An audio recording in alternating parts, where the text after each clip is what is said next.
Hello, and welcome to the Kosh. I'm your host, Timber Smith, and the Kosh is a podcast that spotlights people who've had an association with Oshkosh or the surrounding Fox Cities area. Kosh listeners, how are we doing this morning? I am glad to be here. I'm glad you are here, taking a little bit of your time to spend with us. It is a fabulous morning.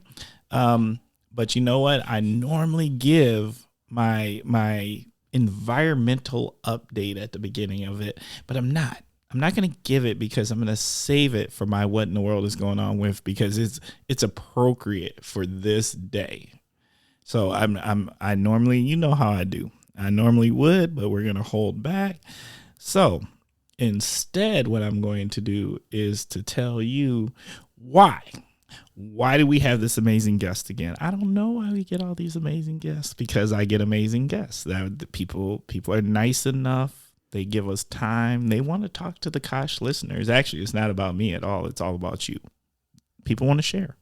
People want you to know. They want to share a conversation with you. So I just think that's awesome so much. So once again, we have an amazing guest. I'm really excited about this conversation because there's, sometimes there's just energy in the space, and if you've been lucky enough to be a guest on the Kosh, you understand what I'm saying, due to the fact that the space is really my daughter's old bedroom. So it's not a fancy studio like some people think it is. No, the space is the space. It is about as humbled and homey as it gets. It's authentic. But the space today has special energy. So I'm excited for this conversation, and I think the guest is too by the smile. So without further ado, this week's guest is Greta Lax. Hey, Greta. Hello. How are you doing? I'm doing great. Yeah? Sun's shining. The sun is shining. I'm here with you. Hey, I'll take that. Excellent. That's better than a sharp stick in the eye. That's always a good thing. Like when people are happy to actually be here, because I do make people get up really early to come and spend time and record these episodes. So that's always fabulous. Look, so anybody that walks in and they're like, but you know why I do it early in the morning? So you can have the rest of your day. That's very nice. Yeah, you don't want to be selfish. I appreciate that. And because it's weekends, you definitely want to give a person the opportunity. The goal is to get people out, so if they've got other things to do, they still have a lot of day left. It's my way of being thoughtful. I'm a night owl, so this is a concession. And I love it because regardless, the sunshine on the drive here, all that, I was, it brought a different kind of energy. So I'm able to be more awake than I typically am at this time on a weekend day. So. Oh, the night owl. I know about that night owl life. I want to be, like, I used to be a really good night owl. I'm not so much anymore, but I used to really enjoy that time. It's quiet. Mm-hmm. It's my time. Absolutely. It's my time with the TV. It's my time with my iPad. Nobody's bothering. Yep. So I feel that. Okay. You ready to jump in? I'm ready. Okay. So, Greta, can you please tell us a little bit about yourself and what's your association to the Kosh? Absolutely. So I am a Wisconsin native. I'm not a Fox Cities native, but interestingly, my parents were. So my parents both grew up in Kaukauna. But eventually moved up north of Eagle River. So I actually grew up in Land O'Lakes, Wisconsin. What? You mean like Land O'Lakes, like the butter? Not the butter. Isn't there Land O'Lakes butter? There is. I'm pretty sure that's Minnesota. Oh, okay. But yeah, that's definitely not us. That's not y'all. No, it's definitely all the lakes, though. Really tiny little town, and or at least it was.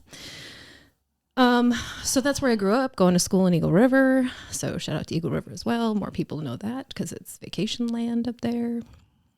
And my connections back here, I went to school at St. Norbert's. Got my undergraduate in psychology there from St. Norbert's. Interestingly, is I went to UW Oshkosh for my junior year and my junior year only. Well, at least as an undergrad. Yeah, I had this brilliant idea that I was going to double major in psych and criminal justice. So I was adding criminal justice, which they did not have there. Were you trying to be SVU? I already wanted to, no, I wanted to reform the entire system. Oh, okay. That's fair. That's fair. I thought we were going for FBI or, No. you know, that's isn't that combination? That sounds like that combination. It does, but I was already there. I was already, oh, no, the system, there's some stuff we got to do here. And I spent a year in the classes, and I'm like, oh my gosh, like either I'm going to shoot myself in the foot, somebody else is going to shoot me in the foot. Like, this is not, I got to get out of here. I got to go back. I need a different direction. Okay. This is a cool direction for people to take. And if it's at it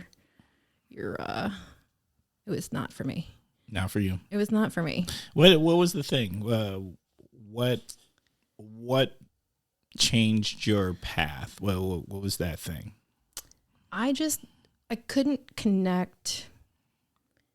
I couldn't connect with the material in the way and the people and the community and stuff in a way that I felt was conducive to being able to do the things that I wanted to do, right? To create those kinds of shifts.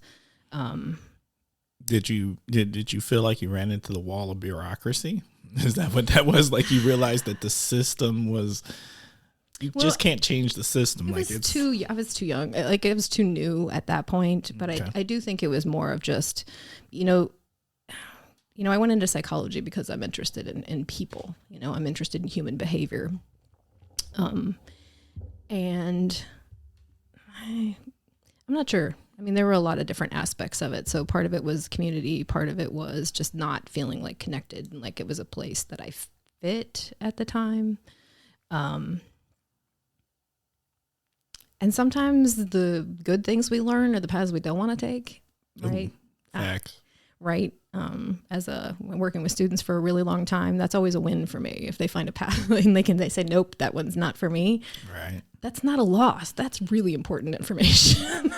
It saves a lot of time and money. Oh gosh. Right. Yes. Right. So I spent a year here and went back to St. Norbert's and finished my undergrad there. Let me think. Lived in Sheboygan for a little while. And actually, after that, I had some significant health issues that kind of took me out of the workplace for a little while. So I had to move back home for a little while, was on disability for a little while, actually. So that's a whole nother part of the conversation. But was fortunate enough to have the resources, the connections, and then just to be in a place where I worked myself out of that. With some support, and then ended up moving back down here. So lived in the Hortonville area, lived in the Oshkosh area, and eventually decided to go back and get my master's in industrial organizational psychology at UW Oshkosh, which doesn't exist anymore. The program doesn't exist anymore. I was very sad to learn just kind of recently. Yeah. I think it was something that disappeared recently. Yeah. Fabulous program. And it was a great fit for me. So that's kind of some of my connections to the area. I want to know more about this Land O'Lakes. Land O'Lakes. Yeah, it's all right. Such a small town. That's what I want to know. Yeah. How small is Land O'Lakes? And is there a stoplight? No. See, in Wisconsin, that's how I judge how small a place is. Yes. By is there a stoplight? Because I've learned this because right. I didn't know this. I didn't know there's places with not even one single stoplight. Mm-hmm. They're lucky if they have a stop sign. The larger town, right? So Eagle River, where I went to. So I had to ride the bus for an hour each way to get to school. What? By the time for middle school and high school. Bruh. And that larger town that I went to school in, they didn't get a stoplight till I was in high school. Bruh. Wow. So that was the large town. That was a large town. So and Land O'Lakes is very much tourist industry. It's gorgeous. I mean, it literally is the land of lakes. It's so beautiful, and I know that that's a significant reason why my parents moved up there. is to be able to enjoy all of that, which is different when you're living up there and trying to scratch out a living. I'm thinking when you're a young person, like what you want when you are older, young people are like, yeah, no, I don't want that. Mm-hmm. I want some action. I want to see people. I want to kick it. I want a club. which is hilarious because for us it was, my brother and I talk about this a lot over the years, kind of the difference in that experience then versus now, because, we had one channel on TV. On a good day, maybe we'd get a second channel. One channel? Yeah, we got NBC. And if the weather was good, we got CBS. And then once in a great while, if the weather was perfect, we'd get, I think, one of the, public. Oh, like PBS. Stations. Yeah. So you didn't even have any Sesame Street or nothing? Extremely limited. Yeah, whatever we had was really limited. So, yeah. And so that gives you a completely different cultural reference for that time. Like, and even the radio station we listened to was out of Wausau. What? Bruh. Yeah. Okay. I didn't even think there were, I don't know anything about Wausau. I was going to say Wausau has a radio station out of it, but that works. Yeah. So, yes, there was, oh gosh, it was extremely limited in things that you could do, especially as you got to be a little bit older and, as a teenager and stuff. There was a lot of driving around town that was, cruising the strip. Oh, okay. So there was cruising. See, Absolutely. Once again, this is telling me more. Hanging out in Brander's parking lot. Yeah, as we got to be older. But as younger kids, we talk about it. We also had a kind of freedom that kids today will never know. Because we didn't have all of those, those external pressures of who we're supposed to, the extent to which they have today, which is just unimaginable. Telling them who they're supposed to be, what they're supposed to look like, the way they're supposed to talk, what they're supposed to listen to. So they have a lot of variety in terms of the access that they have. And at the same time, there's a lot of pressure that comes with that we didn't have. I mean, we were... so the opposite of helicopter kids, running around in the wood. Like, we lived in the middle of the woods, right? We would just disappear. My brother and I were talking about this. There was, my dad's John boat was in the neighbor's yard across the street. We'd be out on the boat. I think I know, like, as a step parent, I'm thinking that terrifies me, thinking of my kids running around with that kind of, right, without that kind of protection, Of course we weren't in life jackets. We weren't, we shouldn't old enough that we shouldn't have been out there on the lake by ourselves, but we were. No worries. No worries. Just exploring and doing all kinds of stuff. Most of it was a very shallow Bay Area. So in retrospect, I can think of, that makes me think of those things a little bit more safely. But we had a kind of freedom also that a lot of kids today just don't have. Yes, that turned into a lot of boredom as you got a little bit older too. Right. Yeah. But I mean, I get it. That would be pretty cool. Yeah. I mean, just that idea of just being able to go out there, experience, kick it, without much worries. I'm going to assume that your parents didn't worry about that kind of thing because, I mean, for God's sakes, you had a lot of, I'm assuming, lots of woods around you. Oh my gosh. Like, no, people were not going to find us on accident. People who wanted to find us would have a hard time finding us. They were going to have to work towards finding you. And work really hard at it. So yeah. Very different experience. And at the same time, much of my focus as I got older was doing everything I could to build out my resume so I could get out. I was trying to do all of the things, right? Participate in all the clubs and all the activities and all those kinds of things to build up that resume so I could get out. And I was so anxious to get out that I actually left my senior year and spent it in Brazil. Ooh. I was a Rotary exchange student. I was 16 years old. We were talking about a little bit earlier. I was one of the youngest. I was always the youngest in my class, or the second youngest in my class. I think when I got to college, it started very early. You were not 18. So I was 16 years old. Yes. And thankfully under a really great program through Rotary, turned 17 while I was there. And spent that last year of high school in a foreign country because I was ready to get out. That's, I want to commend your parents because there's not a lot of parents who would have been okay with that. I think my mom will tell you that I was a force even then. Oh, this was about was you. Not a This was about you being a force of nature. Okay, I'm understanding. No, my mom was supportive, terrified but supportive, and the Rotary program was pretty good in terms of helping prepare. I mean, and as much as they could, beforehand, parents as well, and having those conversations and trying their best to prepare you for an experience that you can't really be prepared for. But yeah, I mean, I worked 3 jobs, during the summer, did all of those things to try and save up the money so I could make this possible. I was adamant. You were determined. There was no stopping you from getting away from the no stoplight town. Yeah, and in a lot of ways, it wasn't just about getting away. It was really gold. It wasn't just about getting away. It was getting to somewhere, right? It was getting to a different place and creating more opportunities because I just kept seeing over that horizon and where I wanted to go. That makes sense. That makes so much sense. Okay. You ready to jump into the first segment? We talk about connection to the... We can talk about anything you want because okay. It is your episode. So, hey, if we're not done, we're not done. Let's go. Well, there's one more thing that is kind of interesting. So while I was here in Oshkosh on 9/11. Oh. Yeah. So I remember I was a grad student at the time, and I was on my treadmill in my living room watching the television and seeing the first tower come down. Yes.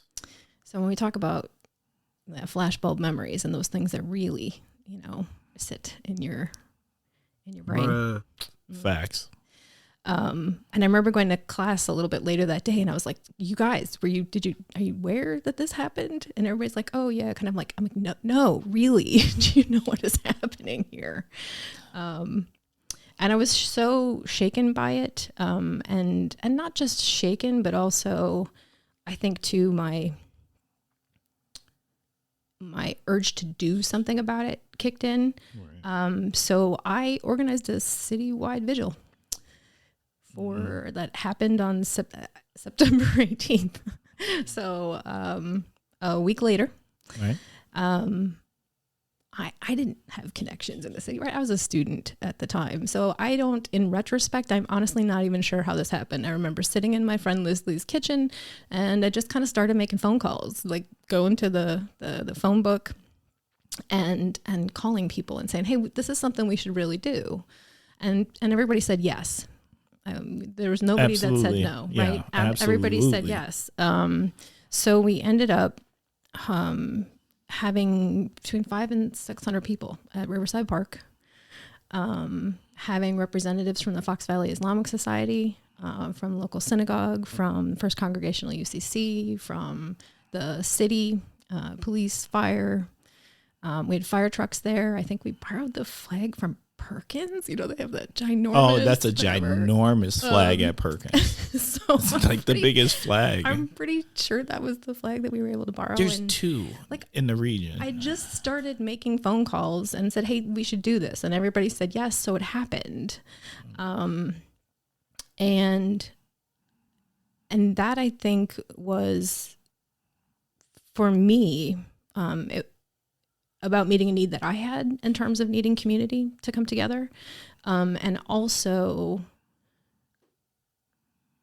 a different level of, moved me into a different level of activism and doing, as opposed to just thinking about, than I had before.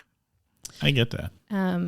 And fortunately, that kind of continued. We had an Islamic forum at the university that year. We had another panel discussion in October talking about the love-hate relationship with the United States, where we had students from the Middle East, and we had, faculty members. We actually had a visiting professor in Islamic studies at the time at the University of Wisconsin Oshkosh. So that was super, what is the timing? What is the chances of that existing in Oshkosh at that time?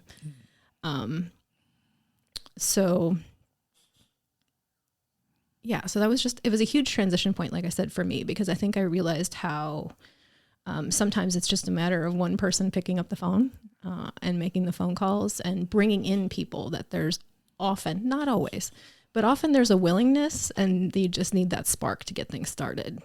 They just need somebody to actually lead. Sometimes. You know, I find that there's the two powerful things that you need to happen. You need somebody who's willing to be the leader, and you need the first person who's willing to follow. Those are the things, because if you get the first person, it says to others, it's okay. And that idea is that you don't have to be at the top to be a leader. No, right? Absolutely not. Actually, the most powerful leader is the second person. It's something actually that I saw. It's not actually my concept. It's actually something I saw in a TEDx. And somebody shared it with me, and they were talking about like the person that really affects change is the second person to follow, right? So if there's a group dancing and you have the one person dancing, it's one thing, but it's really the person that joins them that says to everybody else it's okay. Which is so true, because every phone call you make after that where it's like, is anybody else doing this? Right. So like, it's one thing to be the person starting the phone calls, but it's another to be the person that they can reference and say, yep, I got this person. And then they're like, this person's on board. Yeah. Yeah. As long as they know they're not alone, it does make a huge difference, but it's a huge leadership move. And I know people don't think of it that way because everybody just thinks of the person that starts it, but it's the first follower. The first follower is a huge leadership move. Absolutely. That's a great point. And there's the aspect is that you don't have to be in a leadership position to be a leader, right? I was a student.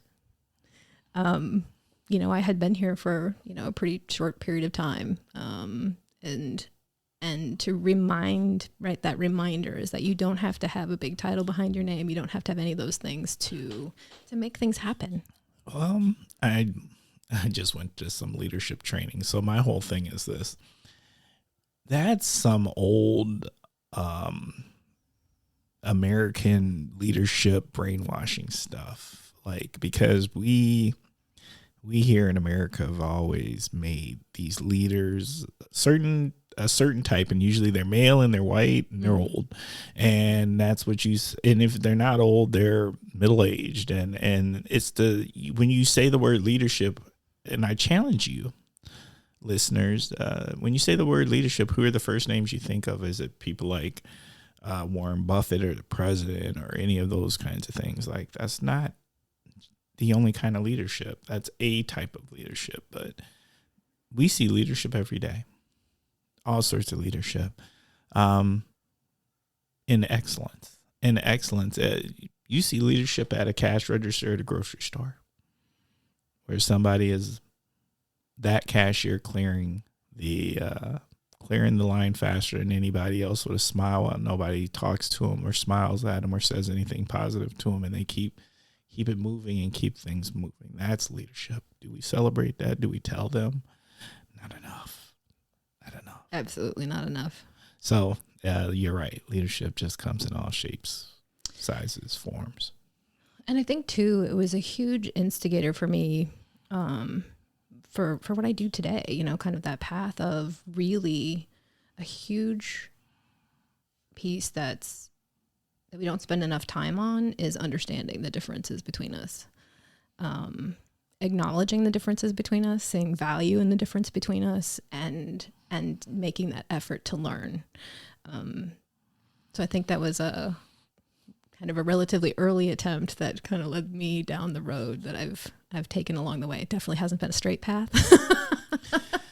I'm not one of those people that like knew what I wanted to do when I was 5 and did that. No. Well, I just think learning difference is like, I think in the intention to learn difference isn't how we learn difference. Yeah.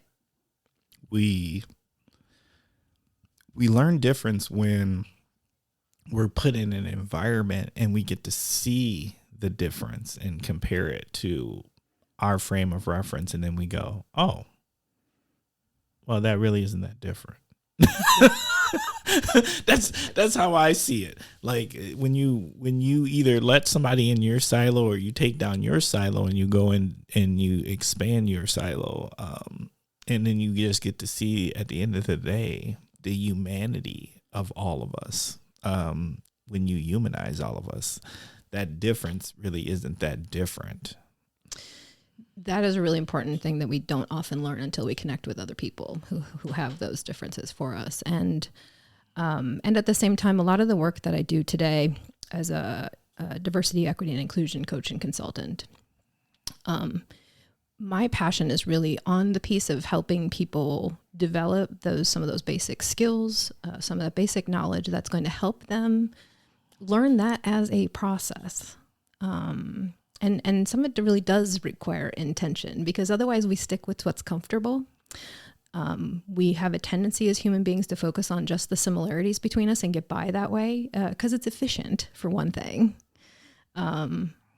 And when you're part of majority culture, you don't have to.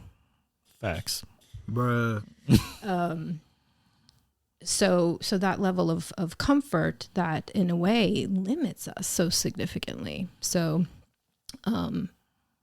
but it is also a skill set, and there is also kind of this developmental trajectory that we're on as human beings, and understanding where that other person is on this developmental trajectory around, we call it intercultural development, but helps you better understand how to connect with that person and how to help them find their way to, like, what is their path? What should their focus be on if they're truly interested in learning more about other people? Because where our mindset is affects our capacity and our lens on the world. Facts. And one of the first things that we have to do is understand our own lens on the world and how it differs from everybody else's. We can't make that assumption. Again, typical of majority culture. We cannot make that assumption that everybody looks through the world through the same lens. I think that happens when we're in our silos and you're reinforced by a bunch of people who are sharing your lens and space and lifestyle and background, the whole nine, whatever that is. So, yeah. All right. I don't know. That's it. All right. Now, this time I'm not going to make the mistake. Is there anything you want to add? No, I think that's good. Other than shout out to the Christine Ann Center. I was also a volunteer there for the years that I lived here, and really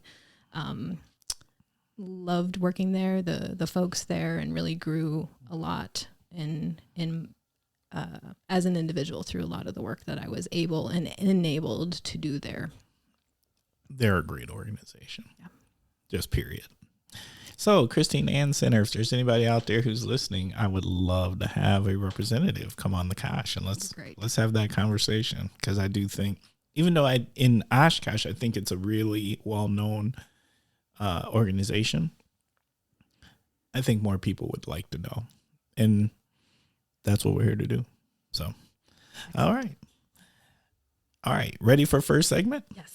First segment is What in the World is Going On With, where you start with the phrase, what in the world, and you tell us what's on your mind. What in the world is going on with DEI as a field right now? Oh, bruh. Now I am captivated. I am all in. I am listening. What do we got? Oh my gosh. So there are so many things going on in the world right now. So there were so many different directions this could have gone, right? Well, just to be clear, I want to make sure that people know DEI as a field is diversity, equity, and inclusion. Just in case Kosh listeners, you might not know what that is, but in my world, I know what it is. Of course, Greta knows what it is, but it's so interesting. So with a background in industrial organizational psych, which most people also don't know what that is, right? So this background in studying organizations. So that's both at the organizational level, when you're looking at things like organizational culture and engagement in the organization and change management, and then also looking very much at the people level, right? And what's the science and practice behind how do we best recruit and select and train and retain and manage the performance of, right, of individuals within an organization. So it comes at it, it's really broad, right? So it's not just organizational development, it's all of that, and the science behind it, which fed so much into my work in DEI today. Like that field, I think there's a lot of people who don't understand DEI holistically, and some of that facts, or they assume they know what it is. Yes, they assume they know what that is. And there's also this weird sense of a field that's been around for a very long time, right? Much of this work came out of the civil rights movement. That is at, the core of it. And some folks may remember from back in the day, encounter groups, the places where this started. Let's sit in a room and get uncomfortable, and recognizing that as fields develop, right, there are fits and starts, and then there's also kind of this pendulum swing. And then there's also not just the back and forth, but the evolvement, right? How does the field evolve over time, and how this has evolved over time? Like there was this sudden push, right? This was enormous push after 2020, right? Right. After basically George Floyd. Right. The killing of George Floyd and Breonna Taylor and Ahmaud Arbery, and all of the other social context that was going on at the time, which is, right, the pandemic and everything else. So there was this enormous push where suddenly everybody, was on board, and more organizations are creating these positions without clear understanding of what they're trying to accomplish and why, just because they think it's a good thing to do or feel like they should, or it's a should. It's a should. And there's no way that they could have known. Yeah. Right? Just from the people who were making these decisions, and who their identities were. Oh my gosh. And a lot of people being pushed into the roles that didn't have backgrounds in DEI. They had the will and the desire to do change, to make change and to contribute in this field. Correct. Who suddenly have expectations on them that are completely outsized, and few resources, whether that's people, if any, or money, budgets, if any, in order to make these things happen. So I think in many ways, because of that enormous push, now we're getting the pendulum swing back the other way, and you're getting kind of this blowback that's saying, but you haven't accomplished anything since 2001 when we created this position. I think there's some of that, but I don't know. My observation would say they brought people in. They threw a big heap of make good of this. Yep. And those people, because the field, and I'll tell anybody this, and there's others who probably disagree with me, but to me, it's an emotionally charged field. You can't do the work without your whole heart being in it, because it's personal. There's nothing about this that is not personal, whether it's the people you are trying to help make change for, or the people that you're trying to help educate, or to bring them out of their silos. It is an emotional lift. So that, like other publicly interacting jobs where you are emotionally invested like that, it's a quick burnout. So then those people are leaving in 2 to 3. Absolutely. 2 to 3 years. You're like, I can't continue for the support I'm getting to continue to lift like this.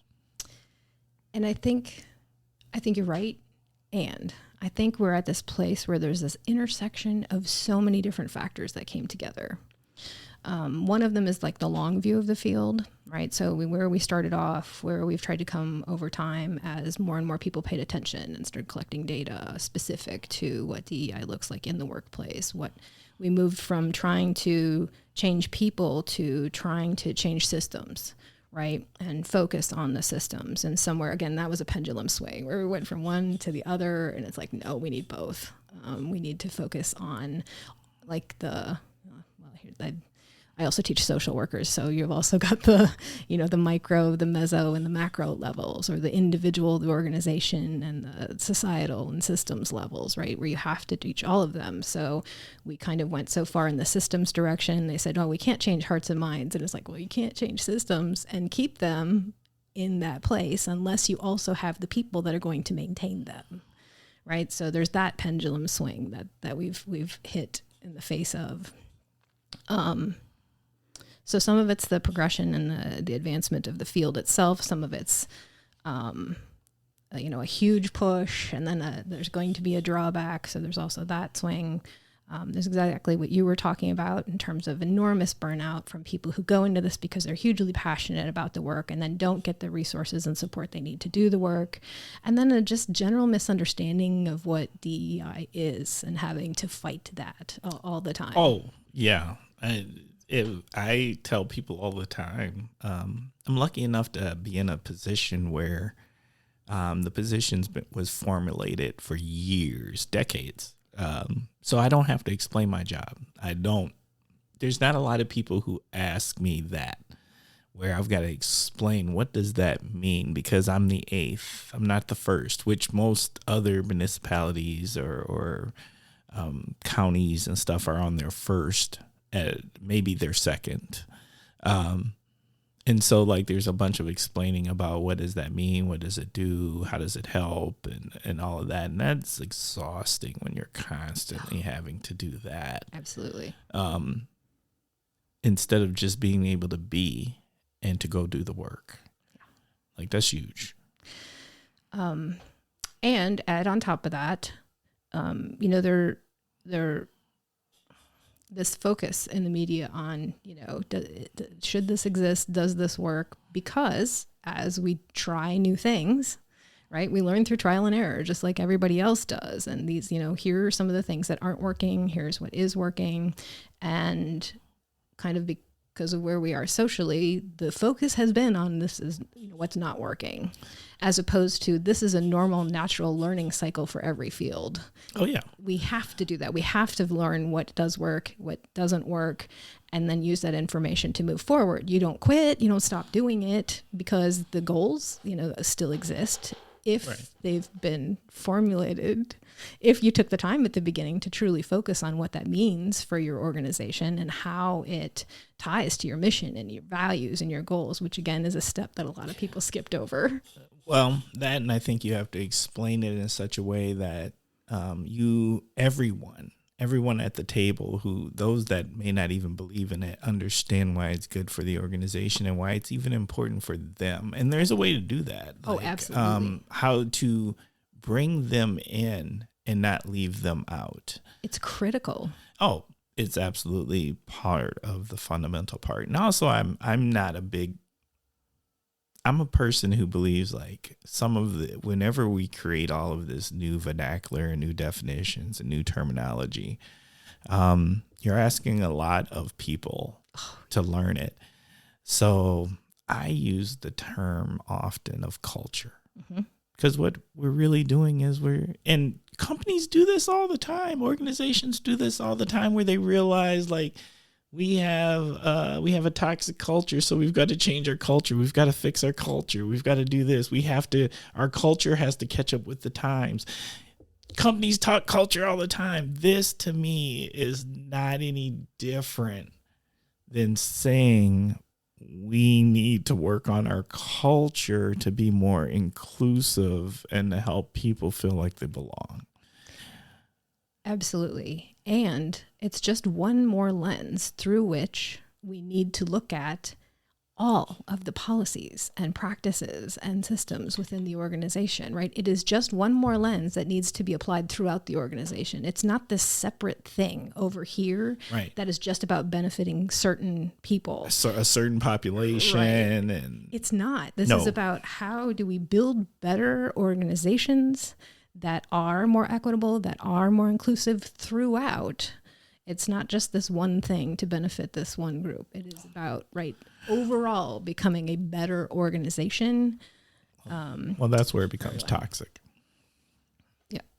Facts. And that's where some of that backlash is coming from. And I think that that's the opportunity that we have. Part of the opportunity and the responsibility that we have is to continue having those conversations, and have them in ways that meets people where they are.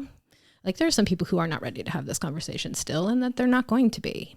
And we still have to create those opportunities so that we're continuing to bring more people in and talk to them about, what does this mean for you where you are? You know, what are your identities? You know, what are your intersecting identities? What does this, what is your way to relate to this material? And then how do we leverage that so that we're not just making folks feel like this does not include you, right? You're the bad guy. Yes. You're the bad guy. You're not included. This is about fixing you. No, this is about overall addressing yes, some of the individual behaviors when you have to, but it really is focuses on policies and practices and systems, and helping the individuals get to a place where they can see through this lens that they haven't looked through before necessarily, because they often haven't had to. And utilizing that to just make things better overall. Yes. There's so much more I want to say, know, but I'm huge. Yeah, I'm not. If I open that Pandora's box, we'll be here till next week. Yes, we'll be here for a long, long time. But I agree wholeheartedly. And personally, I have yet to run into the person professionally who really doesn't have some type of willingness. It's just that they're either fearful because of past experiences or what the asks were, feel attacked, tried to question, pushed on their pride, so to say. It's definitely an approach thing to me, maybe not to everyone. And you do got to meet people where they're at. Oh. That's the most important thing. Everybody's not ready for what I call DEI grad level. A lot of it we have to start at DEI 101, which is pre-K 4K, and just a basic conversation like of understanding we all have identities. And it's so fascinating, and that's part of why. While I do some basic DEI consulting, my passion for the work is really working with leaders, other coaches, other consultants, on the professional development aspect that helps prepare them to be in a better place so that they have a stronger foundation so that they can more confidently and more effectively come into this work. Facts. And that includes other folks working in DEI. Bruh. Yep. So let's because another piece that people don't really think about is that much of the first stage of it is looking at yourself first and better understanding yourself. That self-awareness component. This is another component of self-awareness that has been missed, right? Along most of our paths. No. Self-awareness. Oh my gosh, that thing again. That's critical, right? For good leadership.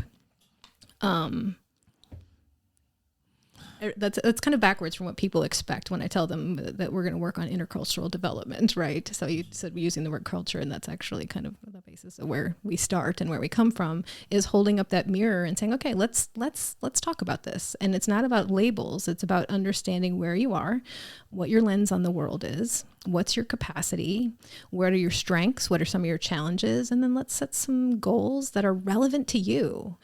And tell me what you're curious about. Tell me what you're curious about, because there's a lot of things people are afraid to ask about.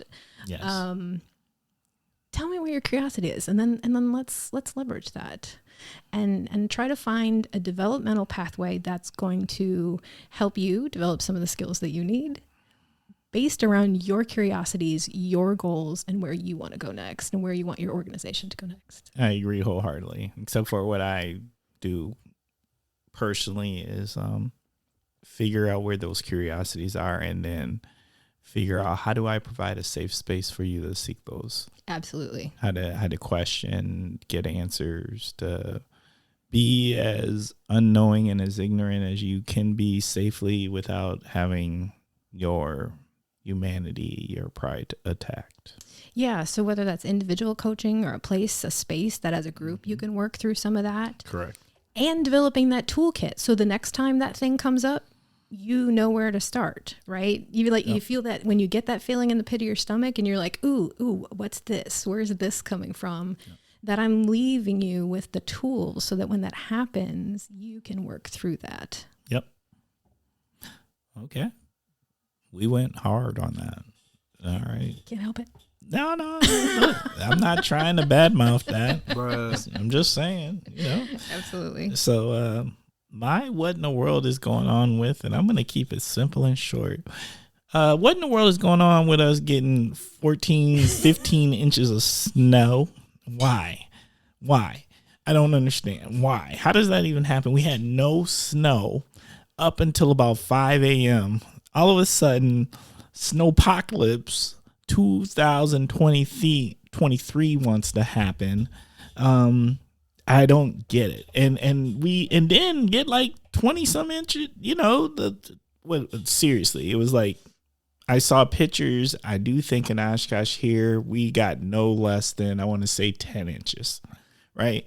And then by the afternoon, it gets warm and it wants to start melting. And so now today on recording day, which is the day after Snowpocalypse 2023, I'm just saying to myself, Wisconsin, you wrong. You are wrong on so many levels. Bruh. I don't understand why you do this to us. Bruh. Why you wrong. And other than, once again, let me just put out there that the order of snowblower owners who are out, as we all went out there to handle this business of all of this snow, and we looked at each other, except for this time, this was real. Like, this was no joke. Like, there was no smiling happening amongst us snow blowers out there. We didn't get to point at each other and smile like we're getting to use our big snow blowers and stuff like that. Instead, this was serious business. It was like, I'm gonna handle this business and I'm gonna look up and see if my guys are all right over there or my lady over there is all right. And I do mean that, because everybody was out handling their business. Period. And we were all looking at each other with concern, like, I hope that our snowblowers can handle this. And if yours goes down, I got you.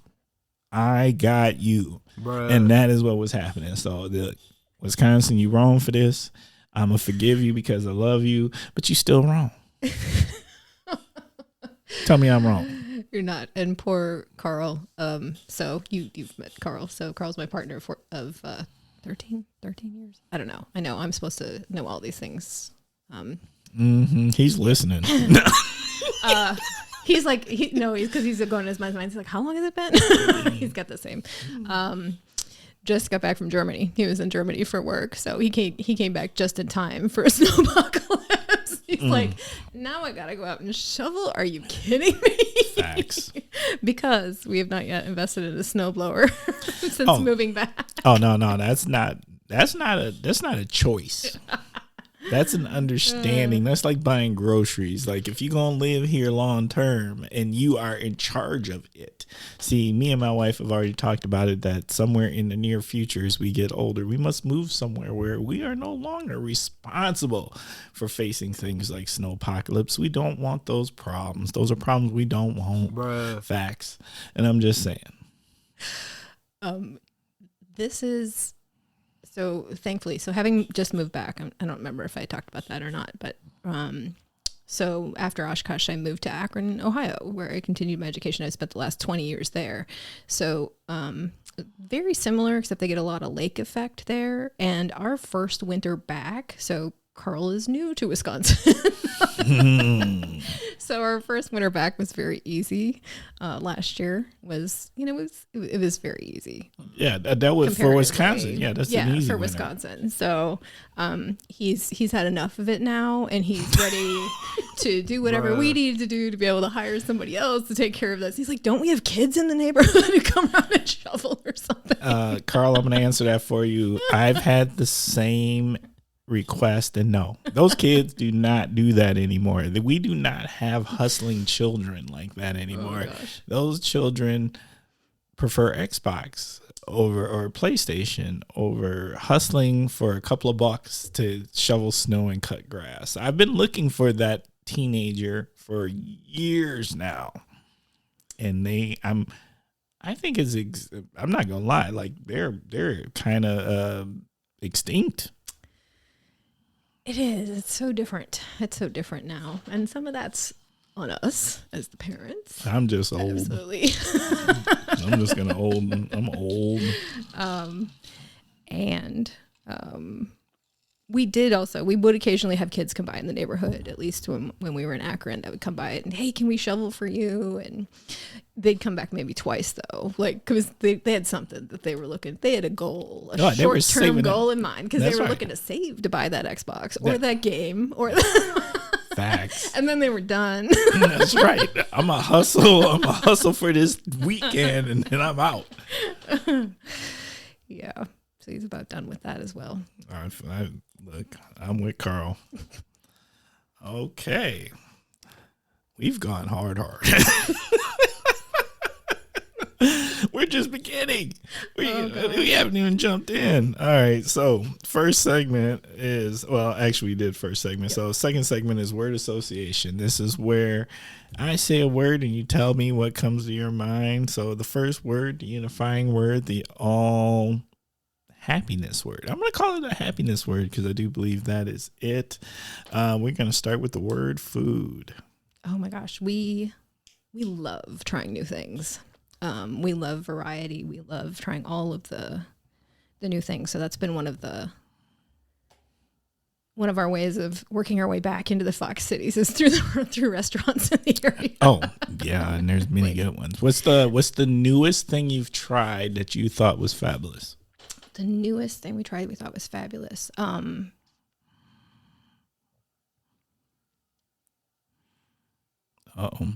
there's actually yesterday we ordered from Cozzy Corner, which I had from once before, but it was a long time ago and it was like in pandemic times. So now we were able to order the whole thing. We got it for takeout and came home and it was just joy, just comfort and joy in a styrofoam box. Bruh. It is. As a person who has spent many Fridays now at the Cozzy Corner, and they know, look, I walk in, I got a booth, they know. Oh, excellent. They don't even, like, the first thing, they don't ask me what I'm going to drink, they just start talking to me about desserts, because they already, the rest of the order is known. And, yes, it's a fabulous place. It just makes me happy. It does. It was comfort, yeah, and fun. Cocktail or beer? Yes. And you left wine off the list. So which is interesting because I'm not, I'm actually for like, because of a health thing, I'm not actually drinking for, I've got like a year, a dry year. Oh, okay. No libations for you. Yeah. For right now. It's not like a forever thing. It's just a right now thing. But otherwise, yes. And if the beer, probably a wheat beer. If it's a cocktail, it's probably got gin in it. Otherwise, there's this very lovely grapefruit and rose vodka that is just beautiful. It is a. That's it. Huh? It is, yes. It is just delicious. Or wine. And back in Akron, because that's where I spent most of the last 20 years, I had a couple of friends who were, really into wine. Like, no, they know all of the things about all of the wines. I'm like, is it red or white? Cool. Is it dry? Because I don't like sweet. I could just trust, because I was in this group of friends, that whatever we had was generally going to be excellent. And now I got to start over. So if there's any, Venophiles out there that are looking for a friend to introduce new things who they can try to teach all the things, I won't retain them. Fair enough. I just need you to pick what I'm going to drink.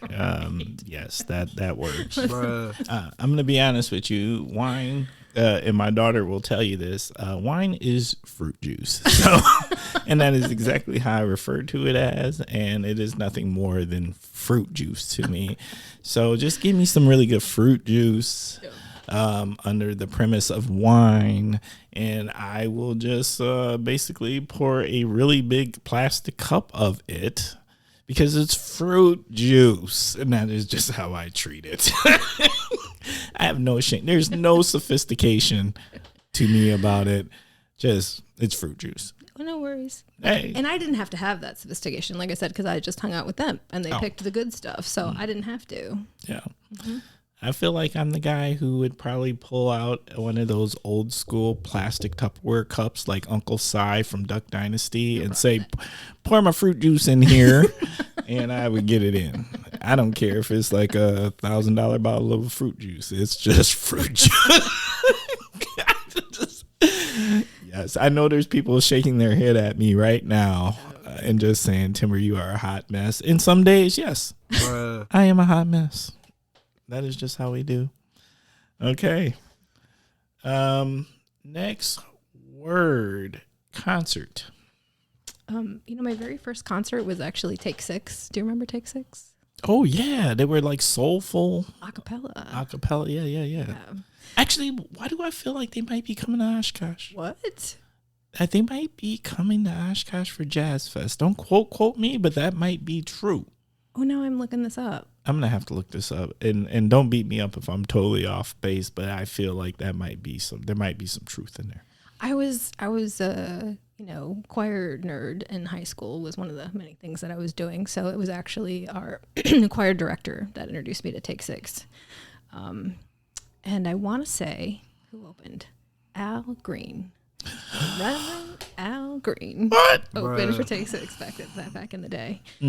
Yeah. How's Al Green opening for anybody? He is Al Green. You have no idea. Like me and Al. Somebody else might look that up and flip my memory, but I'm pretty sure that was Take Six was a headliner at that one. So, otherwise, I'm not a huge crowds person. I do remember. Oh, also going to the Eagles. Their Hell Freezes Over tour. So again, I'm aging myself, but they always said they were never going to get back together, and then they did. So go see the Eagles. Hell Freezes Over tour. More recently, what do we go see? Counting Crows with some friends. But Carl and I are a little more, I don't know, Ben Folds, Elvis Costello. Okay. Yeah. That kind of thing. And something that I'm not sure if they tell me. You can tell me if they do something like this around here. Because one of my favorite music events in Akron was an event called Porch Rocker, where every summer they would shut down a section, like blocks, and people would volunteer to host on their porch different bands. So you could walk around this whole day to all these different porches and listen to all this different music. It was the most wonderful thing, because for me, again, not a huge fan of crowds. Right. So, and the exposure to so much of this local music. I think our answer to that is Mila Music. Oh, sure.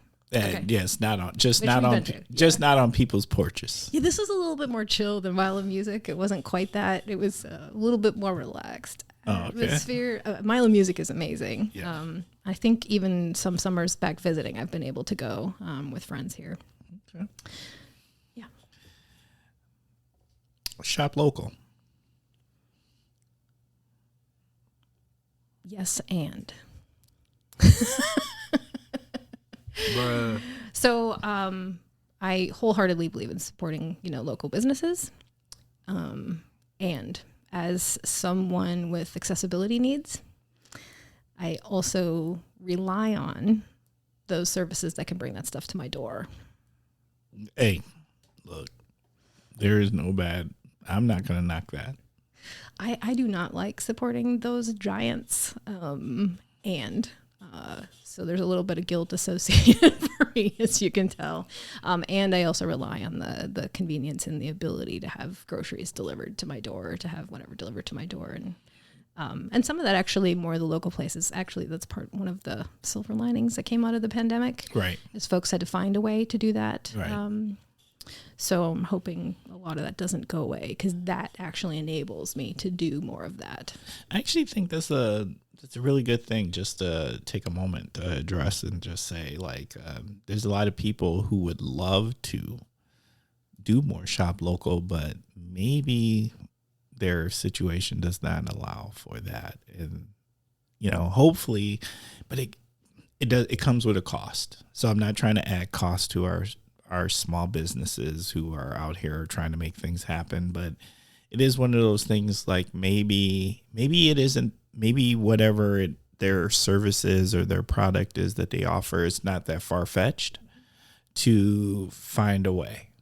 And just remember that there's a whole nother audience, a whole nother constituency of customers out here who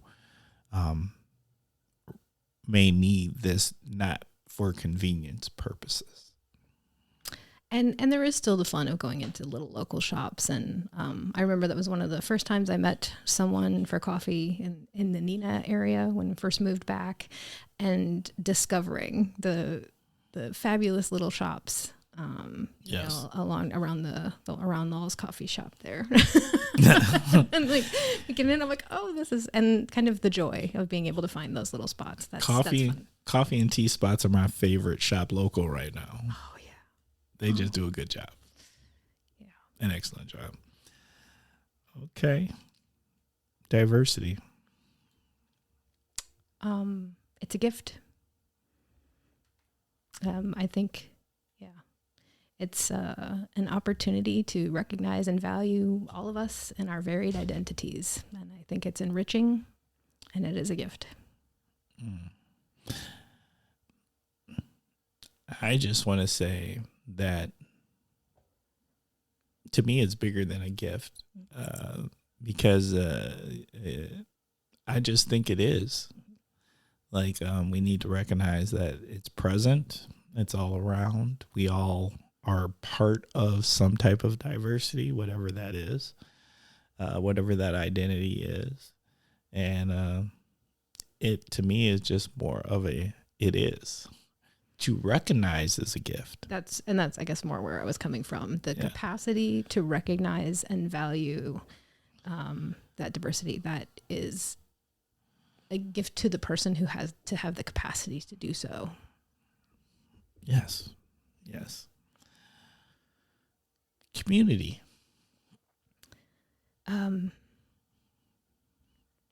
This has been on my mind so much since the move. This is good because you know what? People who boomerang to this region, because I'm learning so much from our boomerangers, as I will refer to them as. Well, no, because it's so true. I get to have so many really good in-depth conversations with people who left and came back. And I feel like people come back when they realize what they want. Mm-hmm. Like, there's a part when you leave when you're a little younger, or you're trying to figure some things out about yourself or professionally, and you're going to go and you need to go see some things and find out. But then when you know what you want, I find so many people boomerang back because they realize everything that we were kind of thinking we wanted at a certain stage in life, it was there. It was already there. So I'm just gonna go on, head back and boomerang back. I never intended to be gone for that long. I meant to go, finish my degree, and come back. It was going to be 4 years away, finish that PhD, and come back. And that is clearly not what happened, because whatever we plan, life happens. But community was a huge component of my life and work in Akron. It was Akron's a very diverse community, much more diverse than coming back here. I want to say Akron is 30% Black. We have a really significant refugee and immigrant population, slightly less visible but still important Latine population, and 30% Black. Yeah, that's significant. And that's where my work was based, right? Because I was doing a lot of health equity, health disparities work, and work on diversifying for the health professions. So coming back here has been a little bit of a, while the Fox Cities has changed and diversified to some extent since I've been gone, right. I've also changed significantly, and much of it because of the community and the community that I actually spent most of my time probably working, because of working on health disparities and stuff, working with the Black community and working with the refugee and immigrant communities there. And I miss that a lot. And those communities were probably some of the most significant personal and professional growth for me, because of some of the grace that I was given along the way, and because I was committed to listening and learning. You were invited in. I was invited in. You got to come to the barbecue. I was allowed. Yes. And I was invited. Yes. I can tell. Yeah. There's code words. Yeah. Absolutely. Oh my gosh, and do the aunties have fun with me? Oh, I know what the aunties do. The aunties, you know what they are? I give them one definition: the truth. Absolutely. They do not hold back.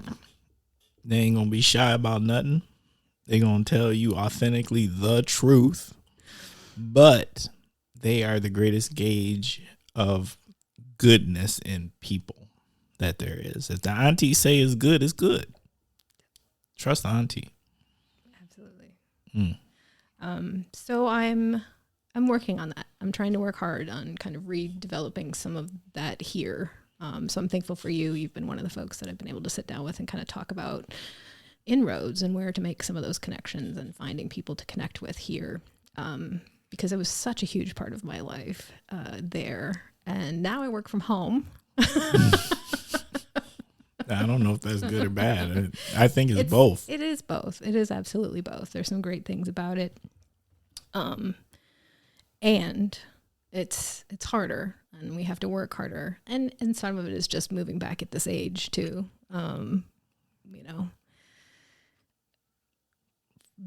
Developing those new connections, finding new, certainly I still know some people and have some great friends here in the area. Right. But you're rebuilding trust. Absolutely.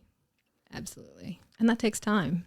It takes time because the lens in which people are going to allow you to build trust with have nothing to do with you. Oh, absolutely. Absolutely. It has to do with historical context. Of course. Okay. I love that. Okay. You know what? I think we're going to take a quick commercial break. Did you know there are children in the Fox Valley in need of hearing aids, but their parents struggle to provide them because of lack of insurance or high copays?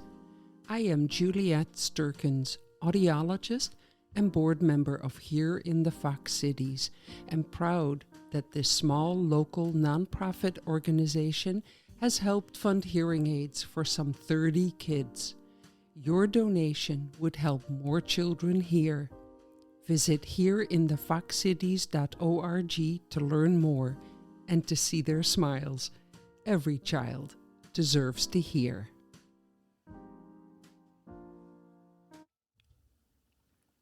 Okay, we're back.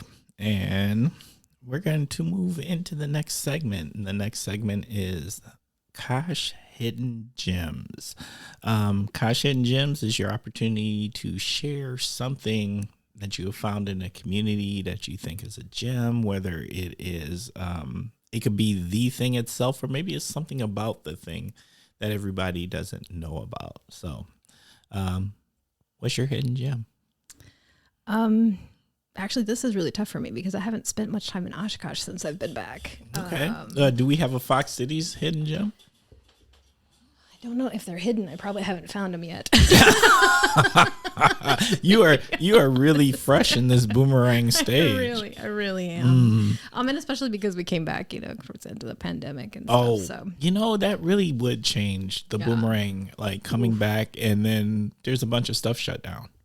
And it wasn't just about things being shut down. I also have health issues. So I'm also was more cautious than a lot of people in terms of going back out. Especially, when everybody else stopped masking, that had a significant impact on me.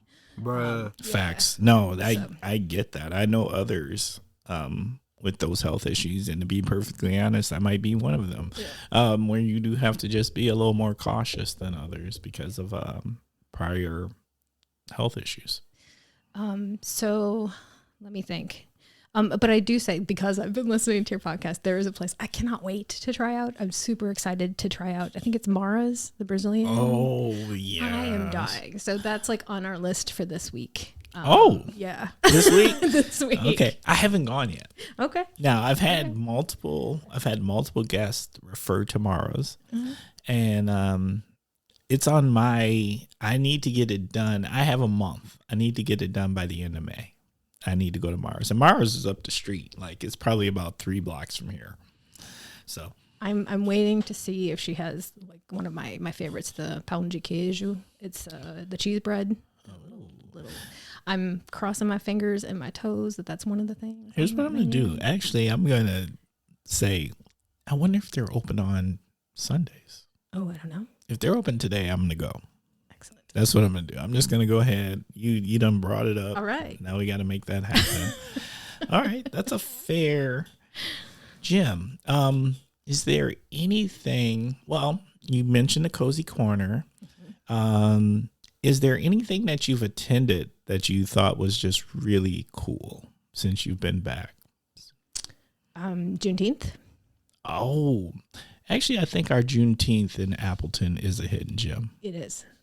And almost literally because of the park that it's held in, right? Oh, yeah, because of Jones Park. Yeah. Literally, it's in a ravine. Yeah. Like a glacier ravine. I was really happy to be able to go. I wasn't able to go our first year back. Actually, we weren't, 2021, we weren't back in time. So that's why we came back basically July 1. So really glad that we were able to go last year, and really also, not just by the event itself, but a thing that we saw there was the history. Yes. Right. Those historic panels. Those panels, that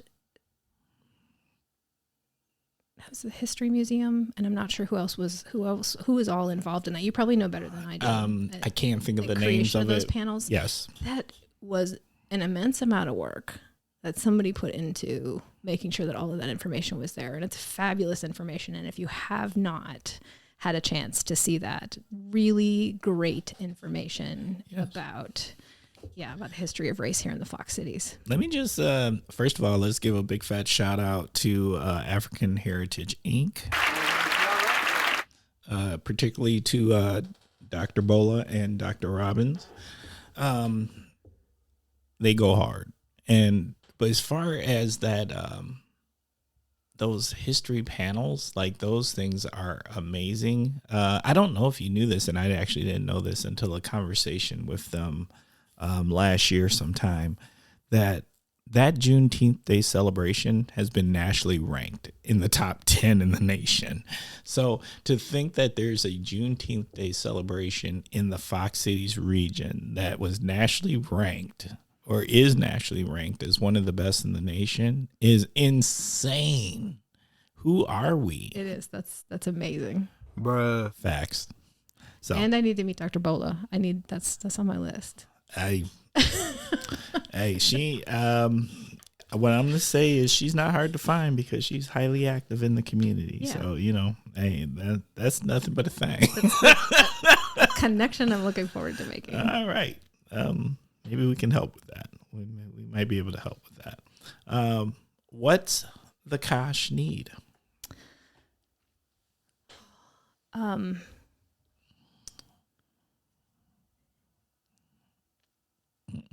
Yeah, again, this is a tough one as a new person coming back. And at the same time, recognizing, okay, so if we are having all these boomerangs and we want to continue to draw people in, what are we doing to help connect people to the needs in the community? We've had to work really hard to find those doors. So is there a way, and I think this probably happens when people come in with a company, that there's some helps make more of those connections, but No. I will say one of the things that we hear about, even in my position, is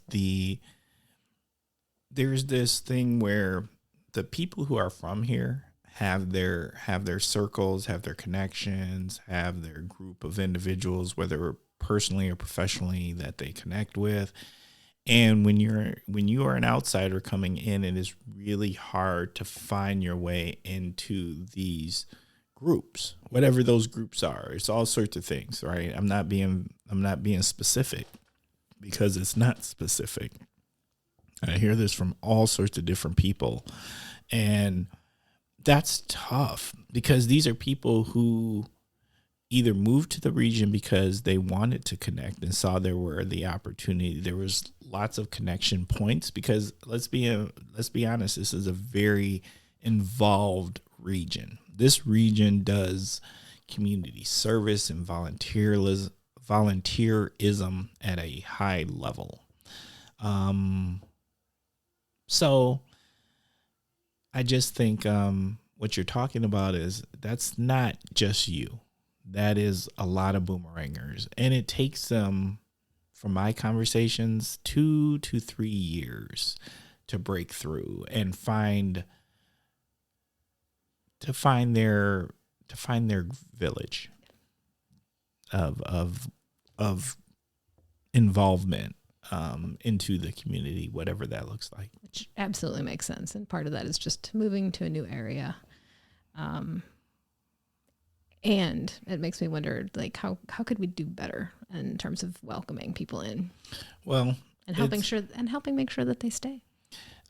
Those are things we're working on. And there's a number of individuals, organizations that are working on this in the sense of there's been conversations about concierge services, particularly for private sector businesses, where you can do a tour and get introduced to the different resources and whatever those are that match what your wants and needs are.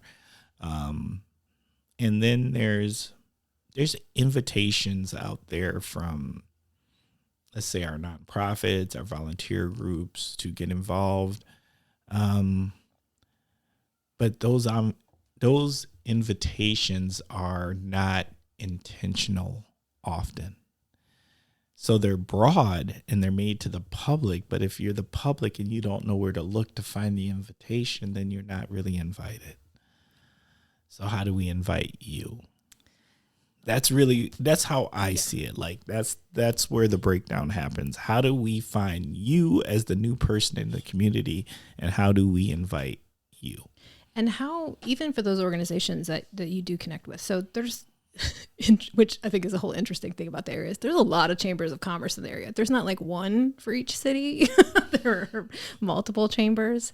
I will say, I don't think we have enough, if you want to know what I think. It's an interesting dynamic though, because usually there's one for each city, not like kind of the breakdown. And I've actually investigated a little bit some of the history behind that, so that's fascinating.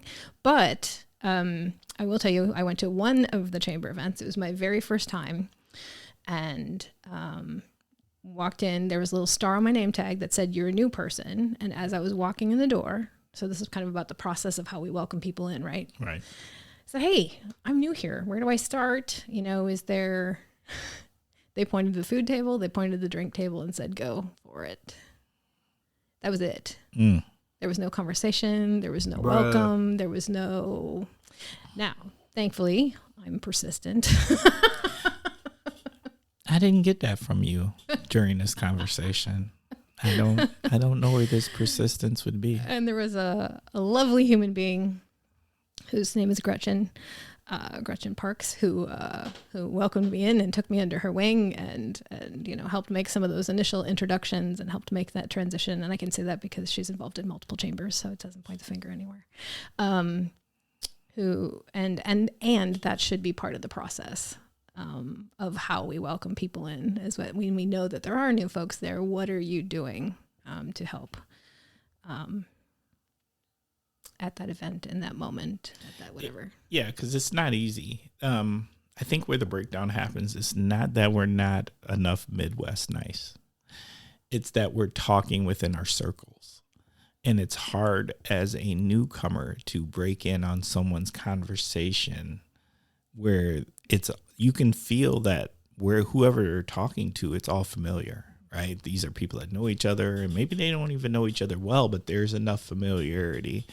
And then to be a new person who has no familiarity, and then you're trying to break into conversation, I will give us enough credit to say if it was done, it would be accepting, but it's a leap to ask people to do it.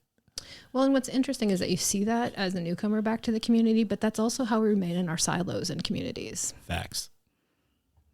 That keeps people from joining new and finding new and connecting across.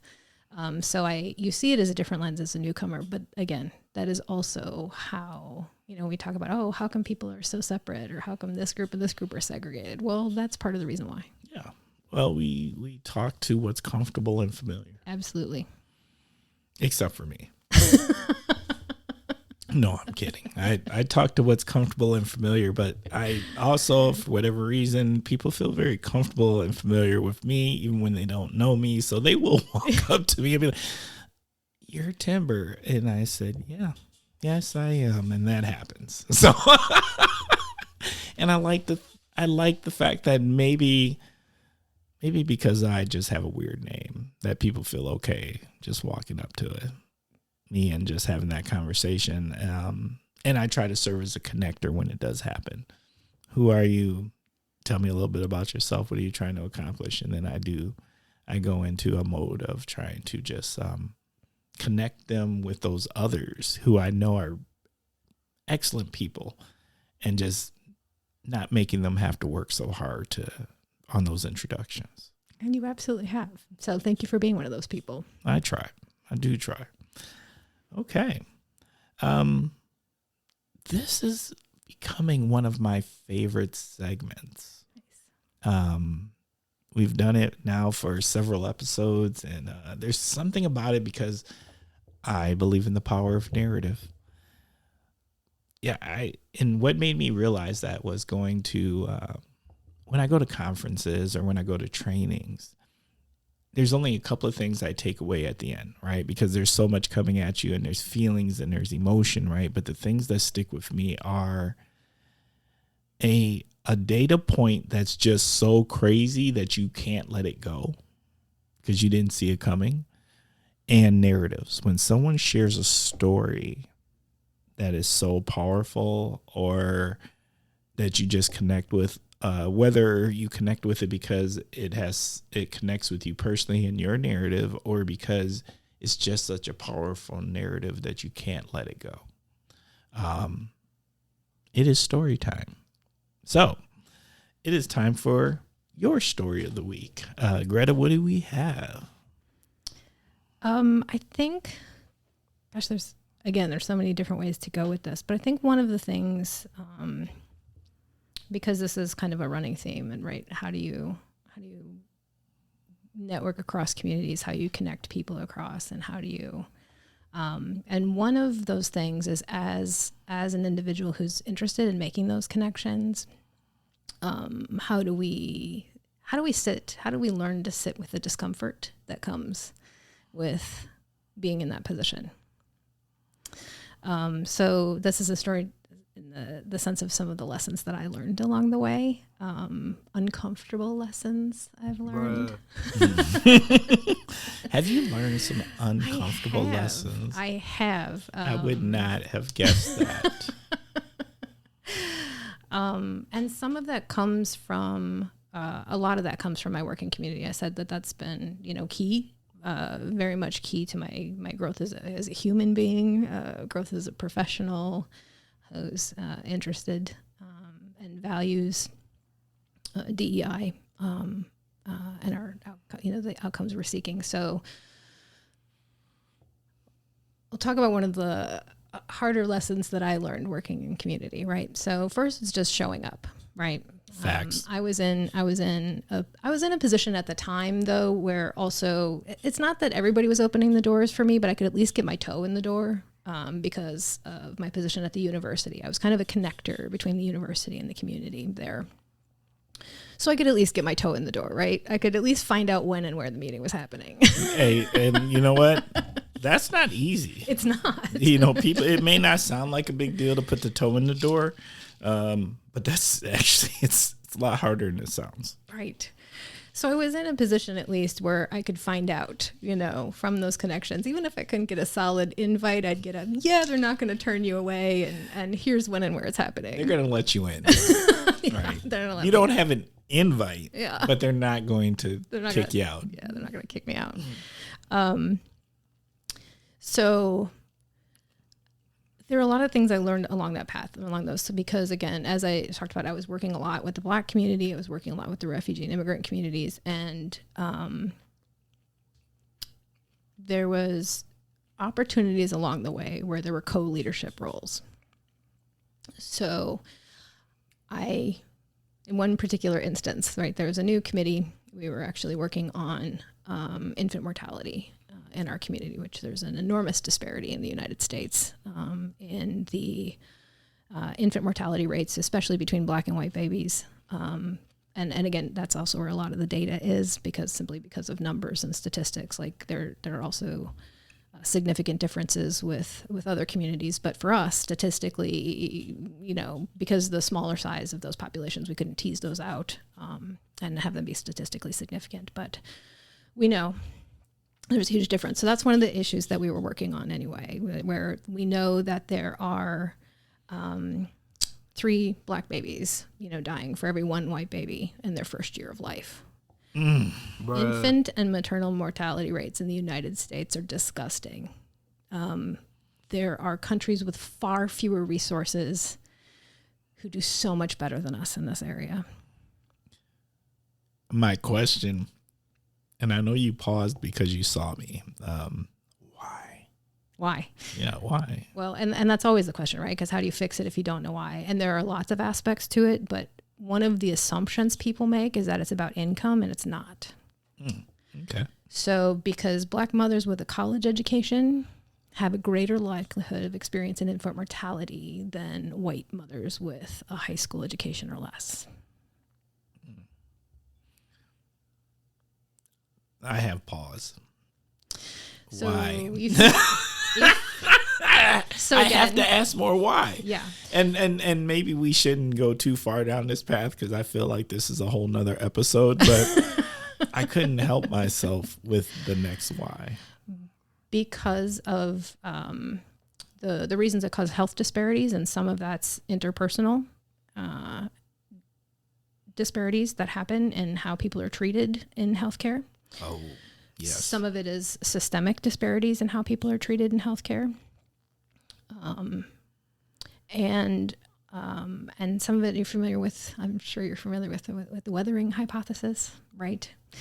Of what happens in terms of just living as someone with a marginalized identity here in the United States, and particularly, what does this mean? Originally, I think the conversation was around what it means to be Black in the United States. And how that impacts your experience as a human, and how all of those things that happen to us along the course of our lifetime affect us, affect our health, and that's not just about income. No. And our experiences. It also affects engagement. So one of the things that I think is most shocking to folks is that they don't realize that when, for example, if a mother has recently moved to the United States from Africa, their likelihood of infant mortality is more like a white woman here. It is about the length of time. So, and it takes, they're looking at that generationally, from 1 to 2 generations for that family then of those Black women to have a mortality rate, an infant mortality rate, right, that matches the U.S. So it is about the experience being here in the United States. I'm picking up my jaw. And infant mortality is one of those things where it's easier to talk about because people are more willing to listen when you're talking about babies, when you're talking about the deaths of babies. And sometimes mothers, right? When we're talking about maternal mortality rates are also atrocious here. So this is one of the things that we were working on. So again, this is something we could talk about for a really long time. and I'm always willing to do so for anybody who wants to have that conversation. But for me, it was also a lesson in terms of someone who was going into the community to learn about this issue and to help become part of the solution. That meant that even though I'd spent some time around these tables, I also had ideas in my head of how this work needed to go. And how were those ideas formed? Through my experience, through my lens, right? And all of the things that shaped that along the way. And here I'm going into a community with a very different lived experience than my own. Right. But going in with that assumption of how things need to go, how the meetings need to be run, how the process needs to go. And thankfully, I had been doing this work for long enough in the community that I developed relationships. And I wasn't like the leader of this community. I was a co-leader with a Black woman that she and some of the other folks around us sat me down and said, here's the thing. Bruh. That's about as nice as it's going to get, too. Here's the thing. Here's the thing.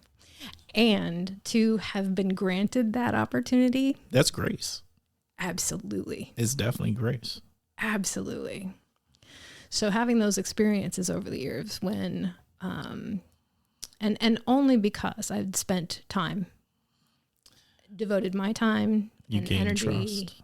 right, and building relationship and building rapport and building trust, that folks were willing to say, yeah, that's not how this is going to work. You might have good intentions. That doesn't mean your impact is positive. And let's talk about what's going to be more effective here. I'm just having, that's one of those moments where literally I just had the hairs on my arms stand up, because that's truth. And how often does this happen, right? Where we go in with this kind of saviorism perspective. I want to help those people. Oops. I want to help this group. I want to help the less fortunate. I want to help the folks who are experiencing the disparity. I want to help. But we come in with this attitude that we have the solutions. Right. And that is not how this should work. I've also done a lot of work on poverty over the years, from social determinants of health perspective. And one of the stories that I learned from the woman who trained me in this area for some of the talks we gave was around a church who had learned that there was a family that belonged to their church, that the kids were coming to school with lunches from like McDonald's and stuff, or without lunches at all. And in their investigation, they learned that this family didn't have a refrigerator at home. What did they do? I'm hanging on your words. They got them a refrigerator. Okay. What did the family do? Not use it. They sold it. Because nobody asked that family what they needed. There was an assumption made. Right.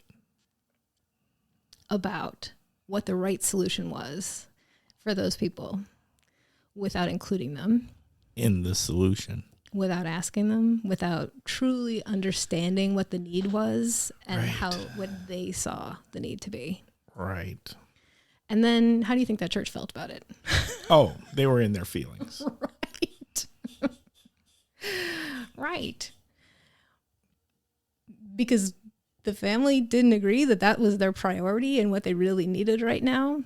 And who knows what other bills they had to pay to stay in their house, to do whatever. And somehow when we go into this with the saviorism perspective, we forget the importance of self-determination.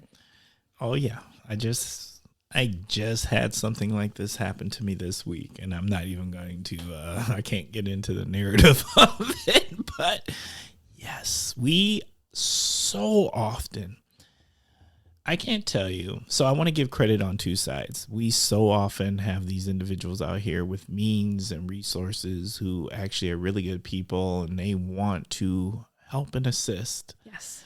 But they have their own ideas what that means and what it looks like. And so they're like, we are going to pay for this to fix this. And we're going to do this, that, and another. And we had a moment of pause where we were like, is that what that community even wants? And so I got the opportunity to actually go ask them, hey, is this what you want? And they go, no. If they want to spend the money, we would prefer this, this, and this, which they're not okay with. Yep. Because they don't actually, it was about them and it wasn't about who they said they were actually trying to help. Because it takes extra work to make that connection. To make that pivot. And it's so often, and how often does this happen? Whether it's organizations, whether it's, community organizations, whether it's funders, whether it's whatever, we're making decisions for people without people. We do it all of the time. All the time. And it can be as well-meaning as we want it to be. Sometimes sometimes it's not. Sometimes there's a selfish motive there, but quite often, very well-meaning. That doesn't mean you're doing the right thing.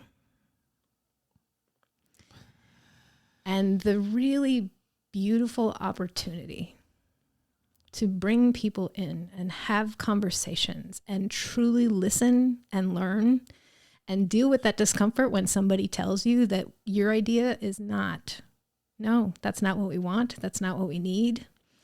And you don't have to agree on that.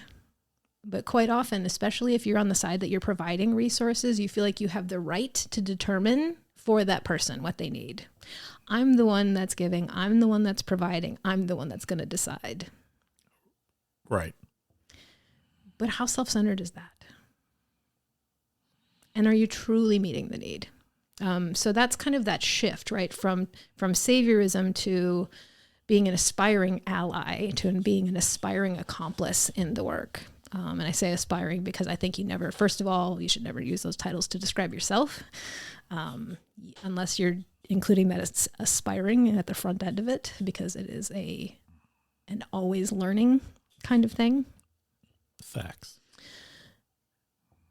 And if we truly want to do that, we have to take a look at when we're making those decisions, who's at the table, who's been given a voice, who's been invited, who's planning the agenda for that meeting where you're sitting at the table, and that we really have to reach deeper because we've learned a way of doing things through our life experiences.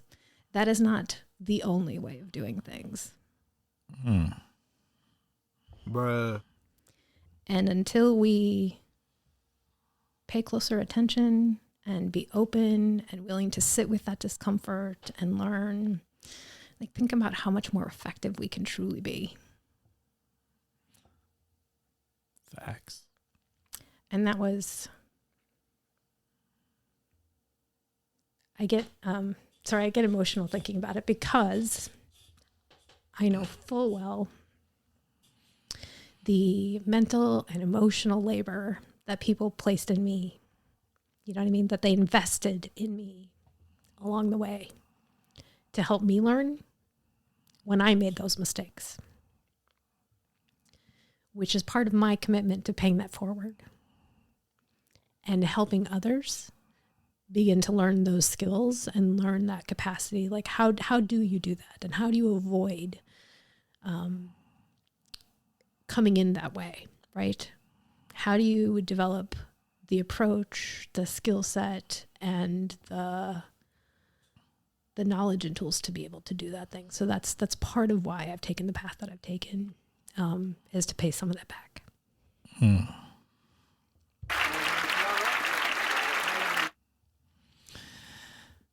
Okay. We went hard. And you know what? This episode is just like we're putting our half the foot all over the line. all over the line. And we ain't even got to the topic of the week yet. We're working on that. All right. So we're going to get ready for that. All right. You ready? I am ready. All right. Well, you know what? We cannot go into topic of the week without this right here.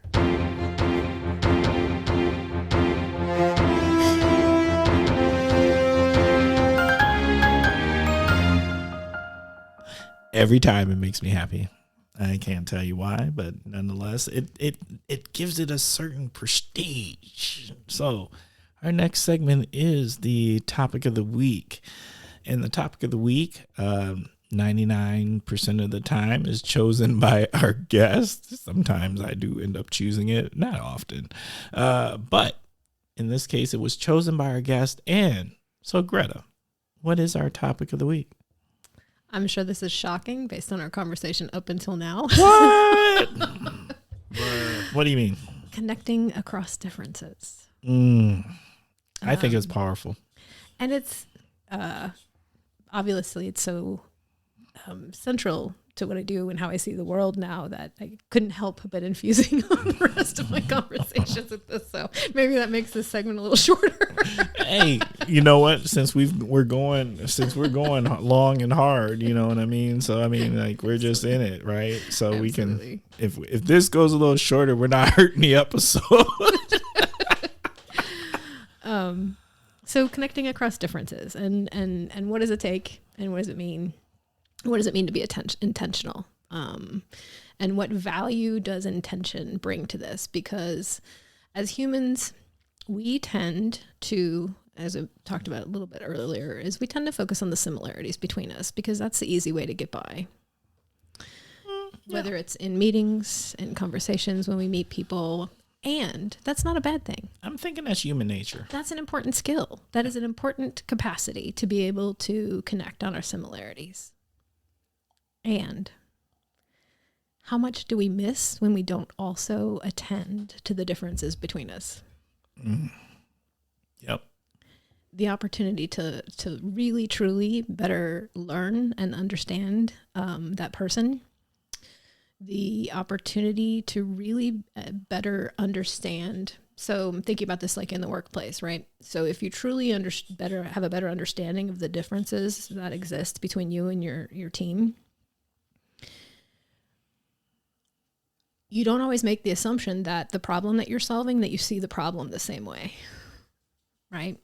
So having that skill set to draw that out and to not come from the assumption that we're all seeing it the same way adds a depth and a richness then to that next step, right? To that problem investigation. Like, okay, we've got a problem. How does everybody see this problem? And not assuming that everybody sees it the same way, for example. Right.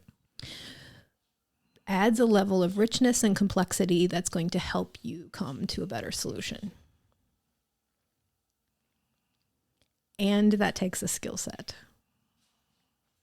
And that takes a minute.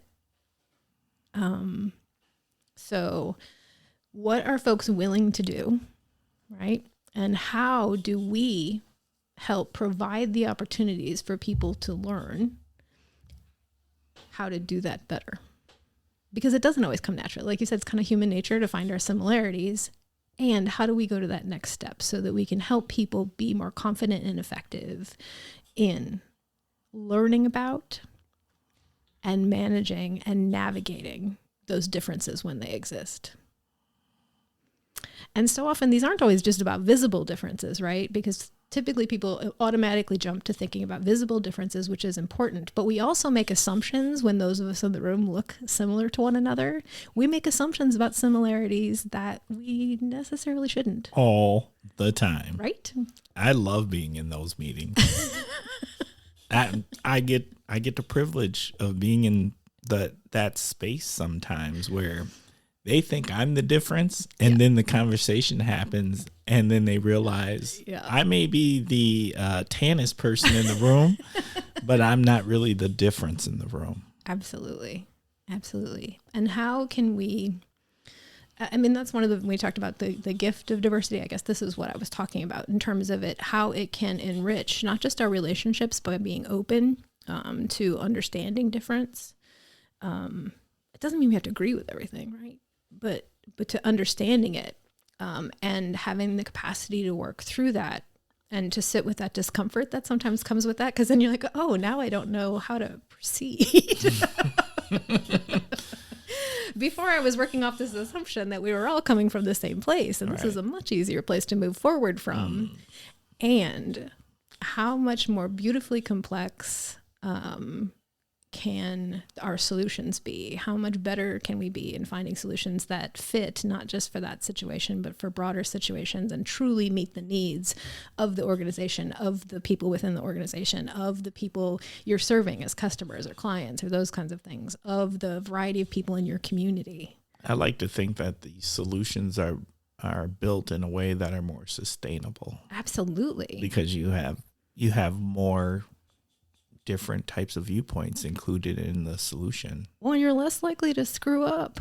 You're less likely to arrive, right? When you can work for a place where you're not working from all of these assumptions that everybody's thinking about this the same way, you're less likely to screw up. So how much time and energy and trouble and resources does that save you? On the back end. On the back end. And, like how many times have we seen really god-awful, for example, really god-awful marketing or really god-awful products that come to the market because they didn't have somebody on the team? Yeah, right. There was no diversity in that whole conversation. And then someone says, did you think about that this right here might be this or offensive to that? Or just it's really not meeting a need. Oh, yeah. It's. I mean, there's that. There's certainly the products that come out or the campaigns that come out that are literally offensive, and somebody should have caught that along the way, and that's on you for not having the diversity on your team to be able to identify that. And it's also just, we continue to select people who are just like us, so our teams tend to be just like us. So we are not also looking at we're only seeing it through our lens, and our communities and our customer base are very, aren't exactly like us.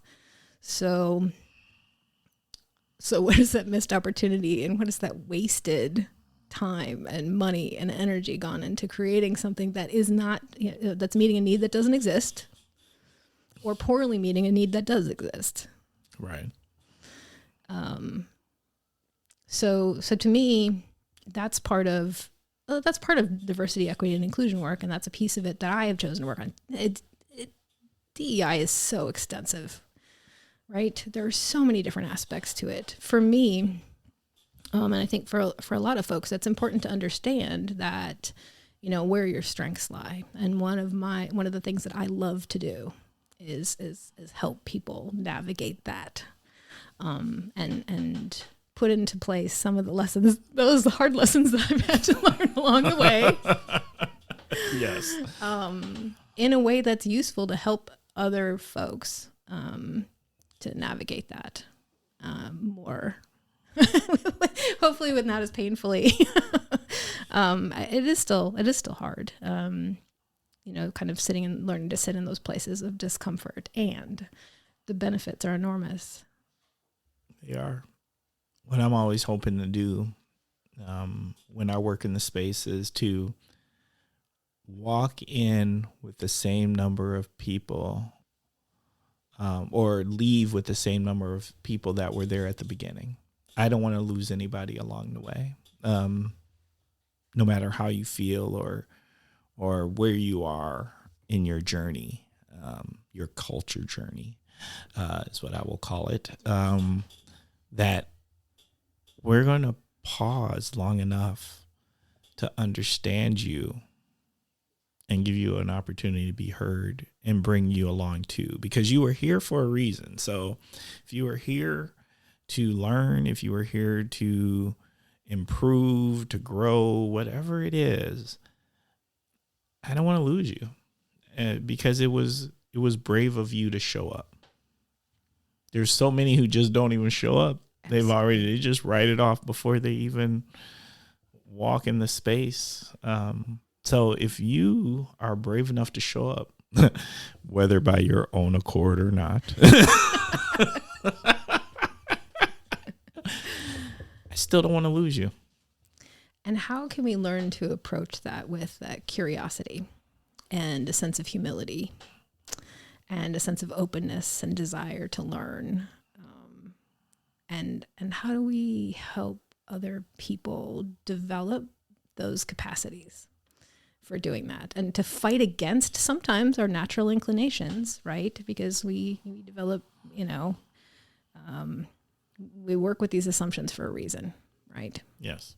So how do we fight that in order, help people develop some of these tools, give them space to practice using these tools, developing that curiosity, developing that openness, developing that capacity to sit with discomfort and with that sense of not knowing, that ambiguity. Yes. So that we can be more successful in the long run. So during this conversation, I'm just thinking to myself and I'm saying, you know what? There's people out here who have heard you state that this is what you do professionally. So, and someone's sitting there saying, I need to have a more in-depth conversation. I need to bring them into our organization. How do we do this? How do we connect with Greta? Probably most find me on LinkedIn.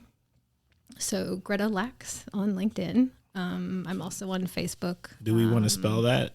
GRETALAX. Yep. I'm just saying, because a appreciate person that. like me. Yeah, absolutely. So LinkedIn, kind of everything is there. And I love having these conversations. So I've got that link right in my profile that says, here, set up a 30-minute, meeting with me and let's talk about it, and figure out what the fits are, what the needs are and what fits for you and your organization. And sometimes that's not me. That's part of the humility as well, is recognizing if it isn't me. And when and if that's not the case, that's my goal, to go that next step and help make those connections. So you can find the right fit. Have you had any recent, I don't want to put you on the spot, but I'm so putting you on the spot. Bruh.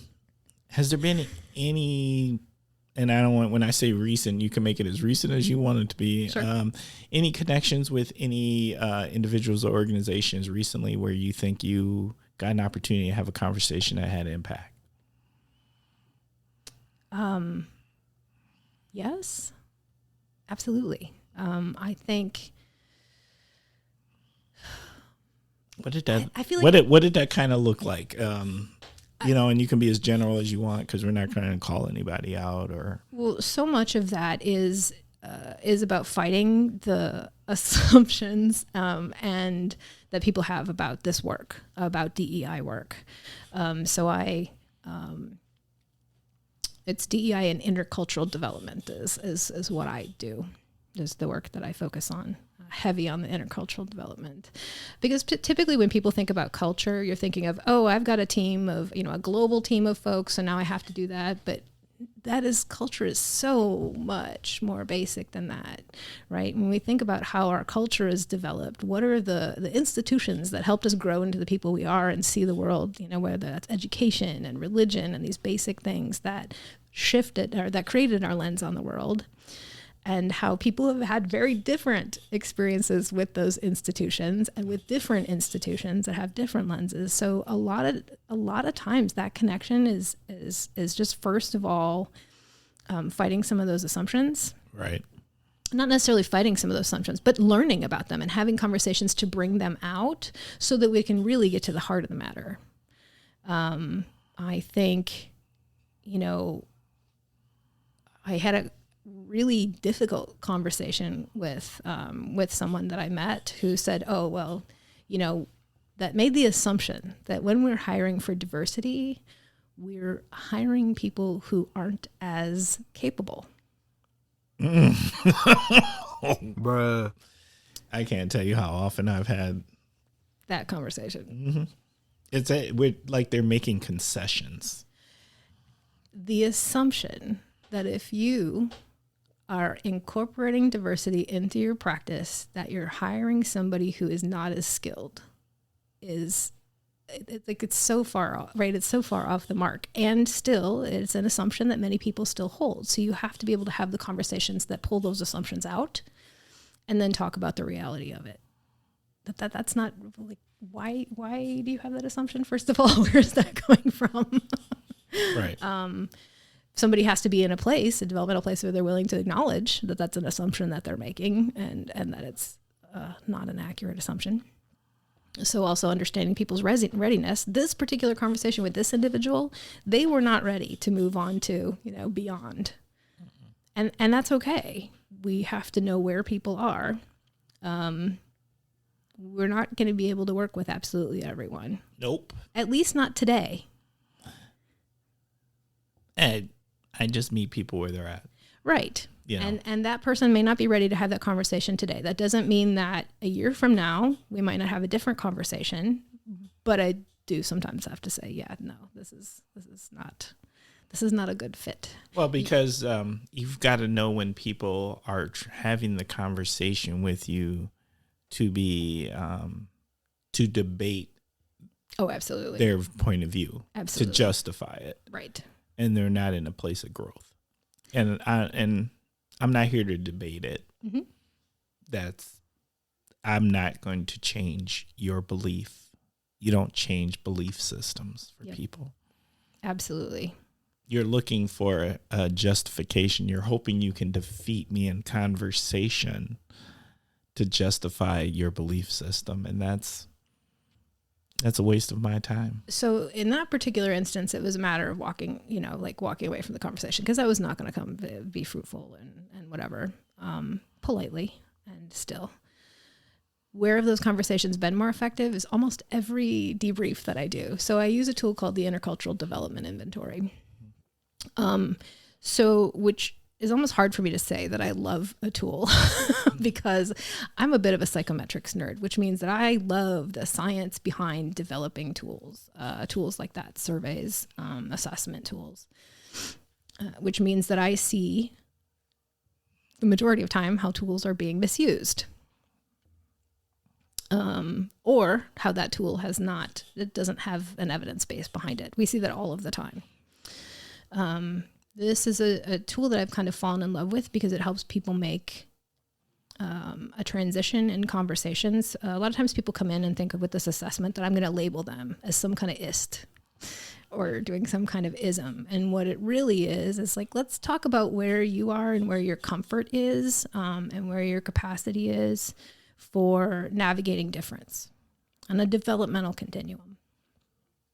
You are going to have strengths where you are and you're going to have weaknesses. So let's talk about that. Let's talk about, like I said, then where your goals are and where your curiosities lie and how we can help you get there.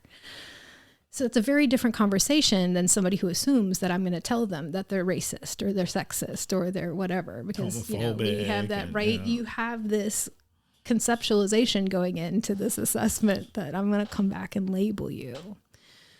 Whereas instead, if we can have a conversation about and better understand, right? So hold up a mirror so that you can kind of see where you are on this scale and how that resonates with you and how there's maybe a disconnect between where you are today and where you want to be. That's a whole different conversation. So I've had lots and lots of those. I've been very privileged to have a lot of those conversations with people and be able to see that there is a way in that many other people don't. Because if you're just fighting over this is right, this is wrong, where are you going to get? Whereas this has been something I've been able to leverage to help move people along that continuum in a way that's meaningful for them, that also gets them to a place that's also going to help those that they're working with, whether that's their team, right, their colleagues, the environment, the place that they work, their community, their homes, right? Because sometimes these differences exist right within our own families. Facts. Okay. And I love that. Oh, yeah. Last words.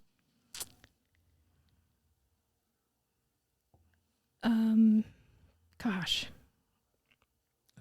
I feel like you've got a lot more to say. No. Actually, I was just thinking of the the shout outs. Oh, no. Okay, we're still going there. Last words on this topic. Okay. Yeah, last words on this, on your topic of the week. I think there's great opportunity here. And for anyone that has a curiosity and an interest and a desire, there's great opportunity for growth there. And I absolutely love doing my part to help prepare people to be in a better place, to do the work of DEI, to do the work of anti-oppression, liberation work, anti-racism work, right? To help set that foundation so that we can be more effective in the other work that we want to do.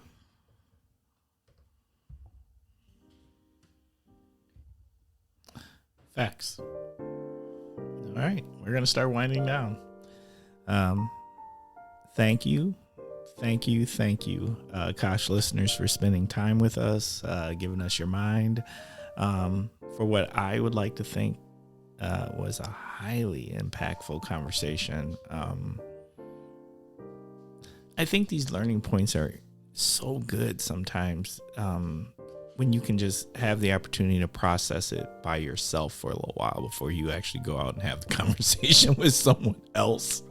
Like, and I think we provide a platform that can do that. Like, I like to hope that what we provide is the conversation where your mind is at, where you can kind of go back and forth a little bit. And hopefully we ask questions that you would want answered, and that we provide a safe space also to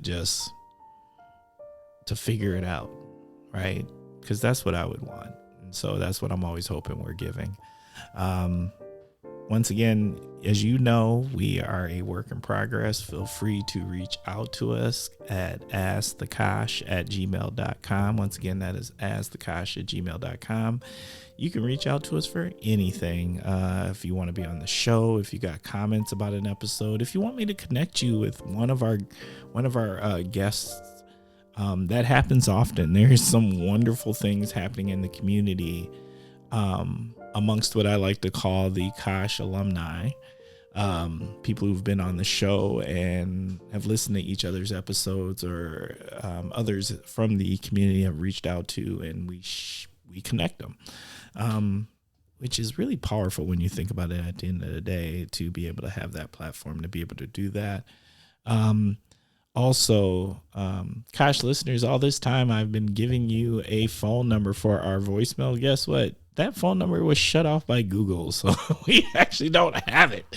I did not realize that until the other day when I went to go check it out, and it's not there. So we do have a voicemail. You can find it on our website, and that website is thekoshpodcast.com. Once again, our website is thekoshpodcast.com. If you want to leave us a voicemail, you can leave us a voicemail there. And if you have questions, if you got shout outs, whatever it is, we can play it here on air. And then last but not least, I want to make sure that I say to our Kosh listeners, please continue to review these the Kosh podcast it's self. I am tongue tied today. I have dry mouth. That is kind of what's happening, and I don't want to smack because that just feels so disrespectful. But nonetheless, that is what I've got going on right at this moment. And so give us a review. Let us know, subscribe, help us raise the profile of the Kosh podcast, because I think this platform is super powerful, and it gives an opportunity for us all to learn more about those individuals in our community and what they do and the resources that are available in our community. I think that is huge. All right. I feel like I have done enough talking on this point, so let me just get to my favorite segment. It is shout out time. So, Greta, what do you got for shout outs? There are two folks that I want to mention from the Oshkosh area that have been really critical to how I got onto the path I'm on today. One of those folks is Ted Balzer. Ooh, I remember Ted. So Ted, when he worked at the University of Wisconsin-Oshkosh, was in career services, and I didn't know, like when I was going back to school for my master's, I didn't know what I wanted to do. And I was thinking MBA because I'd worked for a few years in between undergraduate and going back for my master's and couldn't figure out what I wanted to do. I was thinking MBA was the thing I had to do because I kept going into all these organizations and seeing all these things that needed to be fixed. And Ted's the one that reminded me, because I'd had a class in an undergrad about industrial organizational psychology. Oh, yeah. That's a mouthful. And he is the person that helped set me on this path. And we had a lot of great conversations when I was there. That's a very long time ago. But I wanted to shout out to Ted for being one of those people that really impacted my journey along the way. And another one of those folks is Susan McFadden, Dr. Susan McFadden, who was also at University of Wisconsin-Oshkosh. She's a professor emeritus now, and was really critical in terms of my next step on my journey, where I decided to go from my master's program to work on my PhD. But Dr. McFadden worked on aging, and she did a lot of work around spirituality and aging, but she also taught an Aging at Work course as part of the IO Psych program.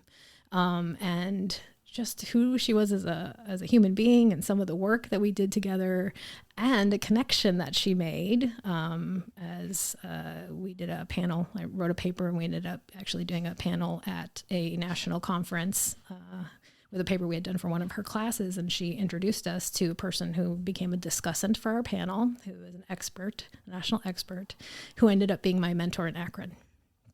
So I wanted to thank those two folks for being along the way. I wanted to thank the plow crews. Facts. Because coming back here after being in, I gotta tell you, the folks, the plow crews in Akron, the city, whoever's leading that effort could learn some things. I don't know if anybody does it better than we do it here. Do a fabulous job, and having lived places where they don't, and that shuts down the city for extra time when things like Snowpocalypse happens.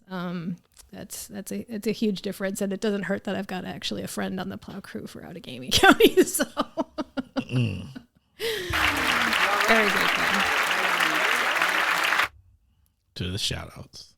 All right. I've got a couple of shout outs here. Let me see here. I also actually had on my shout outs list to the people that do snow plows, salting, and do treatment to our streets. I don't know if a lot of people know this, but they actually treat our streets before these snows happen. So there's, I think it's like a de-icing agent to help it from not being as bad as it could or would be. So thank you so much. You guys get 2 shout outs because of Snowpocalypse. That it was a hot mess, but you know what? It didn't feel like a total hot mess. So thank you so much for getting out there and making it happen. I want to send a shout out to David Wilson from Umos. You the man, David, doing great things. Send a shout out to People of Progression. Yeah, enough said. People of Progression are just doing amazing things in the region. Hopeful about some of the things that are to come and some of the connections that they're actually making in the Kosh. So I'm excited and hopeful that those partnerships are fruitful. Big shout out to Juan over at New North. He's the VP of DEI, and had a great meeting with Juan. He's a visionary. He's got a plan. I just see great things to come. Right people, right place, right time matters. And I think he fits that. Big shout out to my man, Chris Tarman. He hosted a leadership training this week that featured Drew Dudley. And if you've never seen it or heard, find that TED Talk, and it's amazing. He does an amazing job of redefining how we define leadership.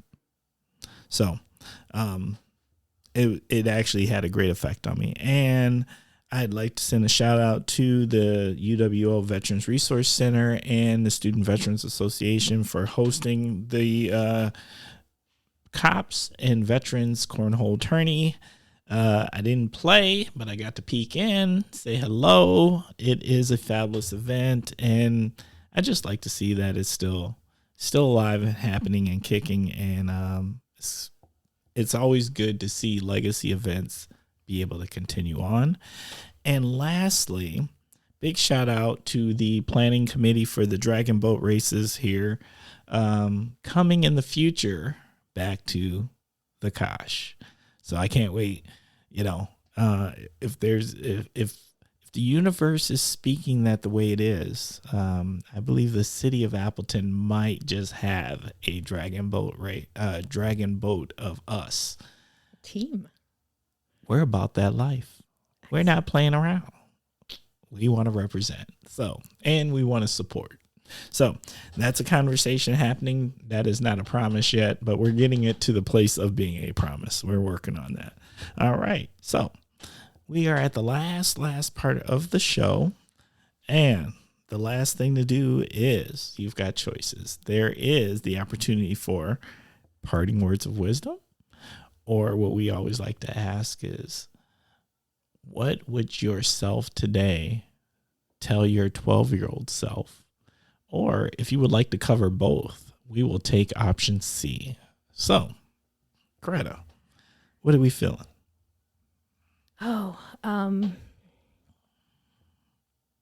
Definitely about my 12-year-old self. I feel like just be you. Just be you. That's it. Yep. Love it. All right, what'd you think?